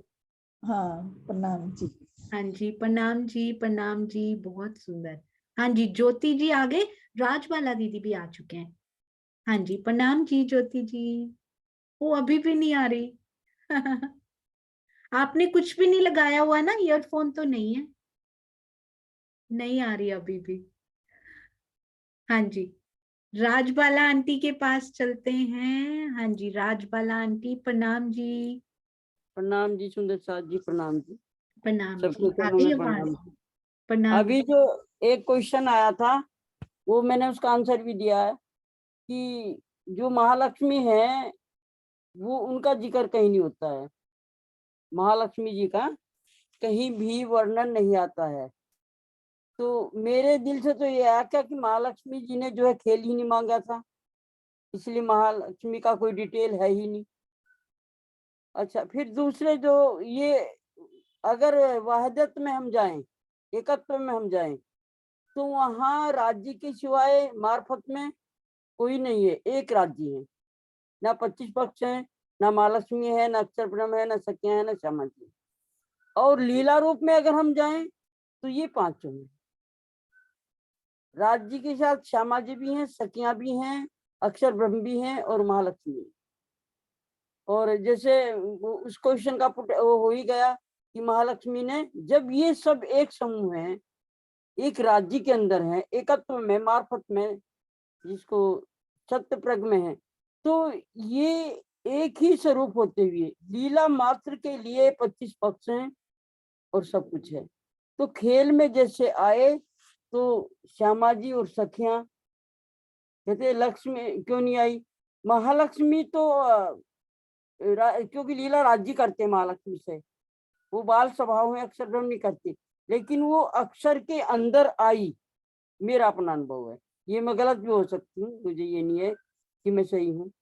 कि जैसे अक्षर की सूरताएं उन्होंने 24,000 धारण की, जैसे 12,000 उधर से आई तो तुरंत जो है उनको आज्ञा हुई सिराज जी की 24,000 सूरताएं धारण की उन्होंने, तो वो पहले से नहीं थी। तो इसी तरह जो क्या नाम अक्षर ब्रह्म है, तो वो महालक्ष्मी उनके अंदर ही है। मैं गलत भी हो सकती हूँ, क्योंकि ये वर्णन जो है कहीं भी नहीं मिलता है, ना तो वाणी में ना बीतक में इस तरह का। लेकिन हम थोड़ा सा वैसे ही थोड़ा सहूर कर रहे हैं कि महालक्ष्मी भी उनके ही अंदर हैं और खेल में वो भी आई होंगी, क्योंकि जितने भी सब लोग तो आए। अच्छा, एक क्वेश्चन ये चल रहा था ना कि क्या नाम है, ये ब्रह्मांड तीसरा जहां अहमद आए रोशन, ब्रजराज 2 अखंड कर चेतन बुद्धि फिरे मन, यानी ब्रज रास 2 अखंड कर। ब्रज और रास दोनों अखंड होते हैं, अक्षर ब्रह्म की जागृत बुद्धि के स्वरूप केवल ब्रह्म में होने वाली लीला उनके चित्त स्वरूप सबलिक के महाकरण में अखंड हो गई। ये बुद्धि में हुई और चित्त में जो है अखंड हो गई महाकारण में। इस प्रकार ब्रज लीला भी सबलिक ब्रह्म के कारण में पुनः ये इसके पश्चात रास लीला के पश्चात सखियों के मन की जो सुरताएं थी वो वहां से वापिस परम धाम आ गए। पुनः ये कालमाया के जागने का ब्रह्मांड बना जिसमें कि मोहम्मद सल्लल्लाहु भी आए। आकर के उन्होंने भी अखंड ज्ञान का प्रकाश किया। तो उस समय जब मोहम्मद साहब आए, सुंदर साथ जी रूहें नहीं आई थी, खाली उनको ही आज्ञा दे के भेजा गया कि आप ये करो, आपका काम सिर्फ यहाँ तक है। तो इस चौपाई के दूसरे चरण में इस तरह से फिर ये मन का तात्पर्य क्या है कि शक्तियों की सुरता ब्रज राज से वापिस आने पर अपने परम धाम वापिस आई और ब्रज से रास में सखियों के पहुंचते ही ब्रह्मांड का प्रलय हो गया। इस ब्रह्मांड का प्रलय हो गया था और एक रंचक न रखी 14 लोक की महाप्रलय कहियो ऐसो अंत। एक रंचक न रखी 14 लोक की महाप्रलय कहियो ऐसो अंत। किरंतन की चौपाई है 13-8। क्या निष्कर्ष निकलता है? महाराज की लीला में 12,000 नूरमय तनों के बीच में एक ईश्वर सृष्टि थी, 2 ईश्वर सृष्टि थी, 24,000 विद्यमान थी। ईश्वर सृष्टि के जीव ब्रज लीला में अखंड हो गए थे और ईश्वर सृष्टि के जीव जो है ब्रज की लीला में ही अखंड हो गए। उनको वरदान प्राप्त था। उन्हीं के हाँ जी राजबाला आंटी, 24,000 राजबाला आंटी, ये हम कर चुके हैं। बिल्कुल सही आपने ये जो बताया ना, अति सुंदर, ये हम लोग कर चुके हैं। और दुष्यंत भैया का ये जो प्रश्न था ना, महालक्ष्मी जी साथ में आई हैं कि नहीं आई, महालक्ष्मी जी डेफिनेटली साथ में आए हैं और उनका वर्णन ऐसा नहीं है कि नहीं मिलता। उनका वर्णन बहुत सुंदर सुंदर उसमें मिल गया हुआ है, बस उसका समय मिलना चाहिए। अब बहुत जल्दी महालक्ष्मी जी के थ्रू बहुत कुछ और क्लियर होने वाला है। सुंदर साथ जी होपफुली बीतक साहब के बाद, या क्या पता बीतक साहब के अंदर ही राजी ने क्या क्या और सोच रखा हो और करेंगे। और हाँ जी, ये भी बिल्कुल सही, ब्रजराज के बाद हम चले गए थे और वहां पर जाने के बाद तैयारी हुई है। सुंदर साथ जी बिल्कुल सही। और मोहम्मद साहब, जब यही तो बताया था स्वामी जी ने कि जब मोहम्मद साहब आए तो रूहें नहीं आई थी। यदि अक्षर ब्रह्म की आत्म अकेली आ सकती है, ये हम श्री कृष्ण त्रिधा लीला में कर चुके हैं सुंदर साथ जी, क्योंकि वो आनंद की वाहिदत में नहीं है, वो सत्य की वाहिदत में है, इसलिए अक्षर ब्रह्म अकेले आ सकते हैं। और वो वापिस भी चले गए, वो यही नहीं रहे। उसके बाद उन्होंने बोला 990 वर्ष के बाद अब आएंगे, तभी मैं आऊंगा साथ में, तभी तो आए साथ में, है ना। तो वो 1000 वर्षों के लिए, 990 वर्षों के लिए वो भी वापस चले गए। बोले इतने साल मोहम्मद साहब के तन में रहे अक्षर ब्रह्म, आए भी अकेले और गए भी अकेले, क्योंकि वो सत्य की वाहिदत में आते हैं, वो आनंद की वाहिदत में आते ही नहीं है। बहुत सुंदर। हाँ जी ज्योति जी, प्रणाम जी, ट्राई वंस मोर।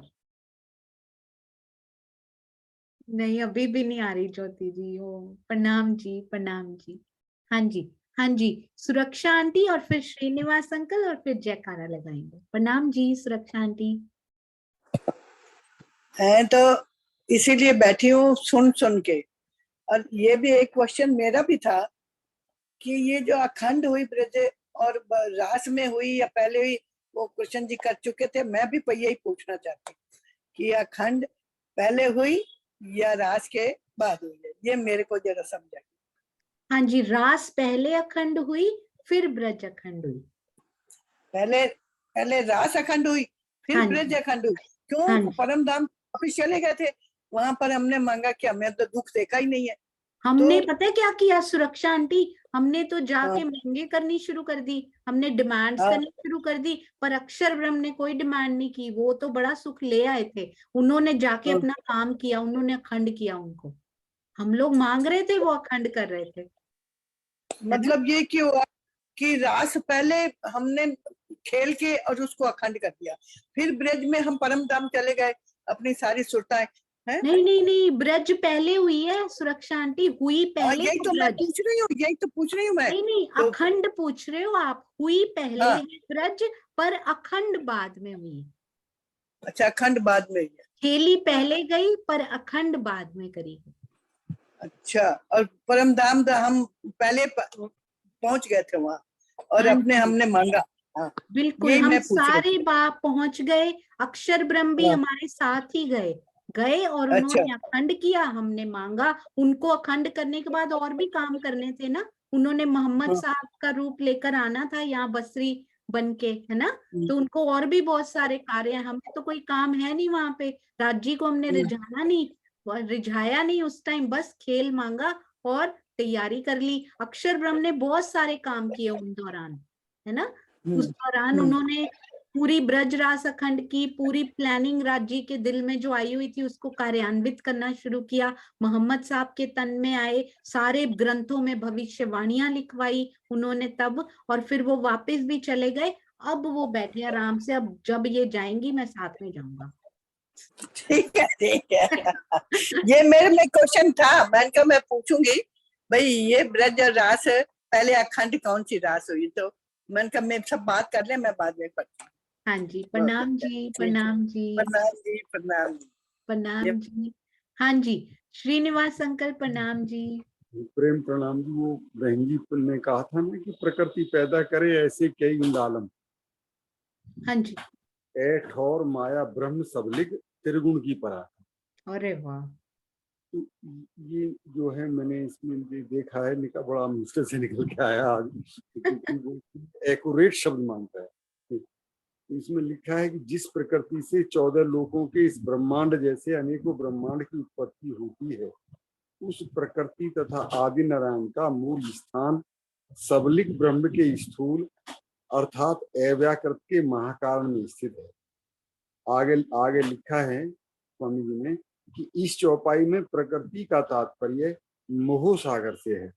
यहाँ कई इंड शब्द का अभिप्राय अनेकों से है, यद्यपि प्रगट वाणी में कोट ब्रह्मांड नजरों में आवे कहा गया है, फिर भी किसी विशेष संख्या की सीमा में बांधना उचित नहीं है। यह जिज्ञासा पैदा होती है कि असंख्यों ब्रह्मांडों को उत्पन्न करने वाली उपादान कारण प्रकृति महामाया तो जड़ है, उसका मूल निवास अव्याकृत के महाकारण में कैसे संभव है। यथार्थता यह है कि प्रतिबिंबवाद के सिद्धांत पर तो पड़े सब प्रतिबिंब के अनुसार सुमंगला पुरुष जिसको जो अव्याकृत के महाकारण में है से मोह सागर तथा आदि नारायण का स्वरूप प्रकट होता है। मोह सागर जो है जिसको सूक्ष्म प्रकृति भी कहते हैं, और एक दूसरा ये आदि नारायण, इन दोनों की उत्पत्ति जो है वो सुमंगला पुरुष से होती है जो अव्याकृत के महाकारण के अंदर। आगे लिखते हैं कि अव्याकृत या सबलिक की प्रकृति जो कि चेतन है, किंतु वहां के नूरी कणों का प्रतिबिंब वैसे ही होगा जैसे किसी सफेद रीछ का प्रतिबिंब काला और जड़ होता है। आदि नारायण से ब्रह्मा विष्णु तथा शिव का स्वरूप प्रकट होता है। इसी आदि नारायण से ब्रह्मा विष्णु महेश पैदा होते हैं। अब मेन बात कह रहे हैं अब कि ये जो तीनों के तीनों हैं, इसलिए इन्हें तीनों की परात्म का स्वरूप कहते हैं। बस ये उत्तर दिया कि ब्रह्मा आदि नारायण से ब्रह्मा विष्णु तथा शिव का स्वरूप प्रकट होता है, इसलिए इन्हें इन तीनों की परात्म का स्वरूप कहते हैं। हाँ जी श्रीनिवास अंकल, इसका अर्थ तो ये हुआ कि उनकी सुरता नहीं है वहां पे, इसका अर्थ तो ऐसा लगता है उनका प्रतिबिंब स्वरूप उनको कह सकते हैं, है ना, कि जैसे प्रतिबिंब काला होता है ना किसी भी सफेद चीज का, तो है ना, यही बनता है ना।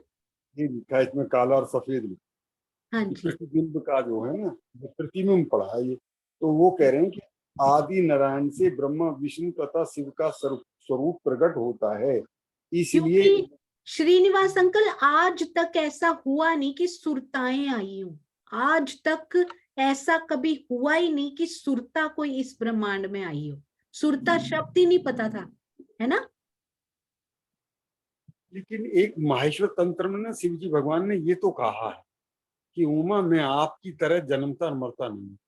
जैसे उन्होंने कहा ना कि मुझे अब मुझे मालूम हुआ है नारद मुनि से कि आपके पास अमर कथा आती है, तो वो आप मुझे भी सुना दीजिए। तो उन्होंने कहा कि आप सुन नहीं सकोगे क्योंकि आप उन्होंने कहा मैं क्यों नहीं सुन सकूंगी कि तुम इस प्रकृति से पैदा हो। मेरी परात्म जो है वो अब आगे बताते हैं कि मेरी जो परात्म है वो वहां पर है जो है अव्याकृत के अंदर है, और मैं उसका मतलब यहाँ पर वासना स्वरूप से जो मैं यहाँ प्रकट होता हूँ। हाँ जी, तो ये देखो जैसे रास बिहारी हैं, वो हैं केवल ब्रह्म में उन्होंने खेली, सबलिक ब्रह्म के महाकारण में, पर प्रतिबिंब में भी तो शक्ति थोड़ी कम है। वो आदेश दे देते हैं वेद ऋचा हो जाओ और ले आओ जाओ सुख जाके, है ना। तो ये जो उनका ही प्रतिबिंब स्वरूप यदि होंगे, है ना, तो उनमें भी तो शक्ति तो होगी, उनको पता तो पूरा होगा पार का। सोचो योग माया इतनी शक्तिशाली है, उनका प्रतिबिंब कोई छोटी चीज थोड़ी होगी कोई, वो कितना शक्तिशाली होगा। आदिनारायण का प्रतिबिंब स्वरूप लिखा है। आदिनारायण से ही ये तीनों के तीनों हैं प्रतिबिंब। हाँ जी, इसका मतलब ये कि इनका जो कोई वैसे मेन इनका जो स्थान जो है वहां नहीं है। इसका मतलब आदिनारायण की तरफ इशारा कर, क्योंकि ना आज तक ऐसा हमने पढ़ा भी नहीं। या तो एक ही ब्रह्मांड होता ना, फिर तो बड़ा इजी था। करोड़ों ब्रह्मांडों में कहाँ से सुरताएं लेके जाएंगे ना ये। वो तो लय होते रहते हैं बाकी के। तो ये हमारे जिसमें हम ब्रह्मात्माएं आ गई, इसीलिए इतना जोर दिया जा रहा है। यहाँ का आने वाला भी हर आदमी एक बीजा लेकर के आएगा। वहां ऐसा नहीं वहां तो बहुत सुंदर, क्योंकि एक सुरता करोड़ों रूप तो धारण आज तक हमने किसी भी चौपाई में ऐसा पढ़ा नहीं कि करोड़ों ब्रह्मांडों में पहुंच जाएं उनकी सुरताएं एक ही बार। प्रतिबिंब पहुंच सकते हैं वहां पे, है ना। बिल्कुल। अरे वाह, छाया तो पहुंच सकती है उनकी, तो उसमें योग माया की छाया हो और उसमें कितनी शक्ति हो सकती है। योग माया के तो जीव में इतनी शक्ति हो जाती है। अरे वाह, बहुत। इसके बारे में और हिंट मिलेंगे सुंदर साथ जी। ये क्रंतन 65 का है और 10 इसकी चौपाई नंबर। अरे वाह, बहुत सुंदर। 10 65 10 है ना। प्रकरण 65 चौपाई 10, सब सुंदर साथ जरूर पढ़ें। हाँ जी, प्रणाम जी। श्रीनिवास अंकल आप ही जयकारा भी लगा दीजिए। बोलो श्री प्राणनाथ प्यारे की जय। बोलो श्री सतगुरु महाराज की जय। बोलो श्री पन्ना धाम की जय। सर्व सुंदर साथ की जय। आज के आनंद की जय। प्रणाम जी, प्रणाम जी। हाँ जी, दुष्यंत भैया प्रणाम जी। प्रणाम जी सुंदर साथ जी, प्रणाम जी सोनिया दीदी। माफी चाहूंगा, 1 मिनट का समय और ले रहा हूं आपका। इस विषय पे नहीं, दूसरा विषय। दीदी आप बहुत बहुत बधाई कल से जो अभी तक करने जा रहे हैं। कौन से ग्रंथ का माध्यम लेके चल रहे हैं? मैंने सुना नहीं, आपने अनाउंस कर दिया होगा लेकिन मैं था नहीं उस वक्त। हाँ जी, श्री बीतक साहिब चर्चा जो स्वामी जी ने की है ना, लालदास जी की बीतक को आधार बनाकर स्वामी जी ने 2018 में बीतक चर्चा, आपको पूरे वीडियोस मिल जाएंगे। आज मैं उसकी पूरी प्लेलिस्ट ग्रुप में डाल दूंगी ताकि सभी सुंदर साथ उसका रसास्वादन करें। उसको लिखित रूप में डॉक्टर नैन्सी और दीप्ति जी ने उसको लिखित रूप में किया है। बहुत मेहनत, इतना मोटा ग्रंथ उसकी पूरी उन्होंने प्रूफ रीडिंग की, बहुत महीने लगे। हम सब उसको आधार बनाकर सुंदर साथ जी बीतक चर्चा करेंगे। प्रणाम जी। और आप सुंदर साथ की टीम्स जो हैं वो रेडी रहिएगा। अब टीम वर्क सामने आएगा, एक एक टीम करके उन प्रसंगों को किस प्रकार ढालती हैं, किस प्रकार वो उनसे एक्टिविटीज बनाती हैं कि हर एक सुंदर साथ के दिल में बीतक साहब का एक एक प्रसंग हृदय में बस जाए, ना केवल हृदय में रहनी में आ जाए। सुंदर साथ जी जी जी जी दीदी, जो कल पंचमी से सभी जगह सभी पीठ में सभी धाम में, सभी मंदिरों में और जूम के मंदिर में भी जो बीतक प्रारंभ होने जा रही है, ये उत्सव का दिन है। लेकिन इस उत्सव से पहले 2 दिन, तीज और चौथ का, उसके विषय में बस 2 लाइनें मैं ये कहना चाहता हूँ कि हमारे बहुत से सुंदर साथ इस विरह की स्थिति में होते हैं। पन्ना धाम में भी विरह की वाणी का गायन किया जाता है। तीज में, चौथ में कुछ उपवास भी रखते हैं, वो अलग अलग भाव हैं। लेकिन यूं तो राज जी, प्राणनाथ जी के रूप में हम सब सुंदर साथ के हृदय में विराजमान है और साक्षात गुम्मट जी में चंदन के झूले पर विराजमान है, वो कहीं गए नहीं है। ये बात बिल्कुल सत्य है और ऐसा विश्वास सभी सुंदर साथ के हृदय में है। लेकिन लीला रूप में जाहिरी जो पंच भौतिक तन था, वो अंतर्ध्यान हुआ था। तीज में प्राणनाथ जी चर्चा से विलग हुए, ध्यान में बैठे। उन्होंने कहा, अब हम रहो न जावहीं, मूल मिलावे बिन, हृदय चढ़ चढ़ी आवत, संसार लगे तगन। फिर सब सुंदर साथ जी को भी वाणी में कहा, अब हम धाम चलत हैं, तुम हो जो सबे होशियार, एक खिन की विलंब न कीजिए, जाए घरों करें करार। साथ देखो ये अवसर, वासना करो पहचान, आए पहुंचे ब्रज में, याद करो निशान। जिस तरह से आपने ब्रज लीला याद दिलाई, फिर आपने रास की लीला याद दिलाई इस त्रिधा लीला के द्वारा, उसी प्रकार प्राणनाथ जी सब सुंदर साथ को याद दिला रहे थे। लेकिन जिस तरह से उन्होंने उनके प्रेम में वियोग ना सह सके पंच भौतिक तन सुंदर साथ ने छोड़ा, वो अब हम उस अनुकरणीय लीला को नहीं कर सकते। लेकिन उसका आशय अब हम, जैसा स्वामी जी ने कहा कि अब हम धाम चलाते हैं, तुम हो जो सबे होशियार, एक खिन की विलंब न कीजिए, जाए घरों करें करार। इसका भाव हम सब सुंदर साथ अब ये ले सकते हैं कि एक खिन की विलंब ना करके अपने मूल मिलावे की चितवन करें। वहां करार का मतलब वहां का ध्यान करें। वो जो प्रैक्टिकल उन्होंने करके दिखाया, वो तो इस जगत में संभव है नहीं कि हम सुंदर साथ शरीर छोड़ दें। तो इससे ये आशय जो स्वामी जी ने लिया कि अब हम राज्य का ध्यान करें, चितवन में बैठें, वहां जाके करार करें। तो वो सुंदर साथ, बहुत से सुंदर साथ आज विरह की स्थिति में है, तीज में, चौथ में। तो उस अनुकरण लीला का थोड़ा सा स्मृति करते हुए, जो पन्ना धाम में विरह गायन चल रहा है, उसको स्मृति अपने हृदय में लेते हुए आज जूम से जाएं।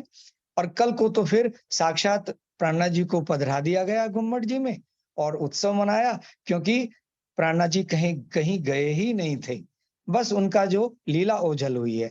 तो ये मैं बस ये संदेश देना चाह रहा था कि आज का दिन तीज, आज चौथ है, तीज और चौथ का सामान्य दिनों से थोड़ा अलग है। हमारे तन जो बहुत से सुंदर साथ हैं उस विरह की स्थिति में है, कुछ उपवास भी रखे हुए हैं। तो इसको याद करते हुए जूम से चलें और कल का तो उत्सव है ही है। आपको बहुत बहुत बधाई।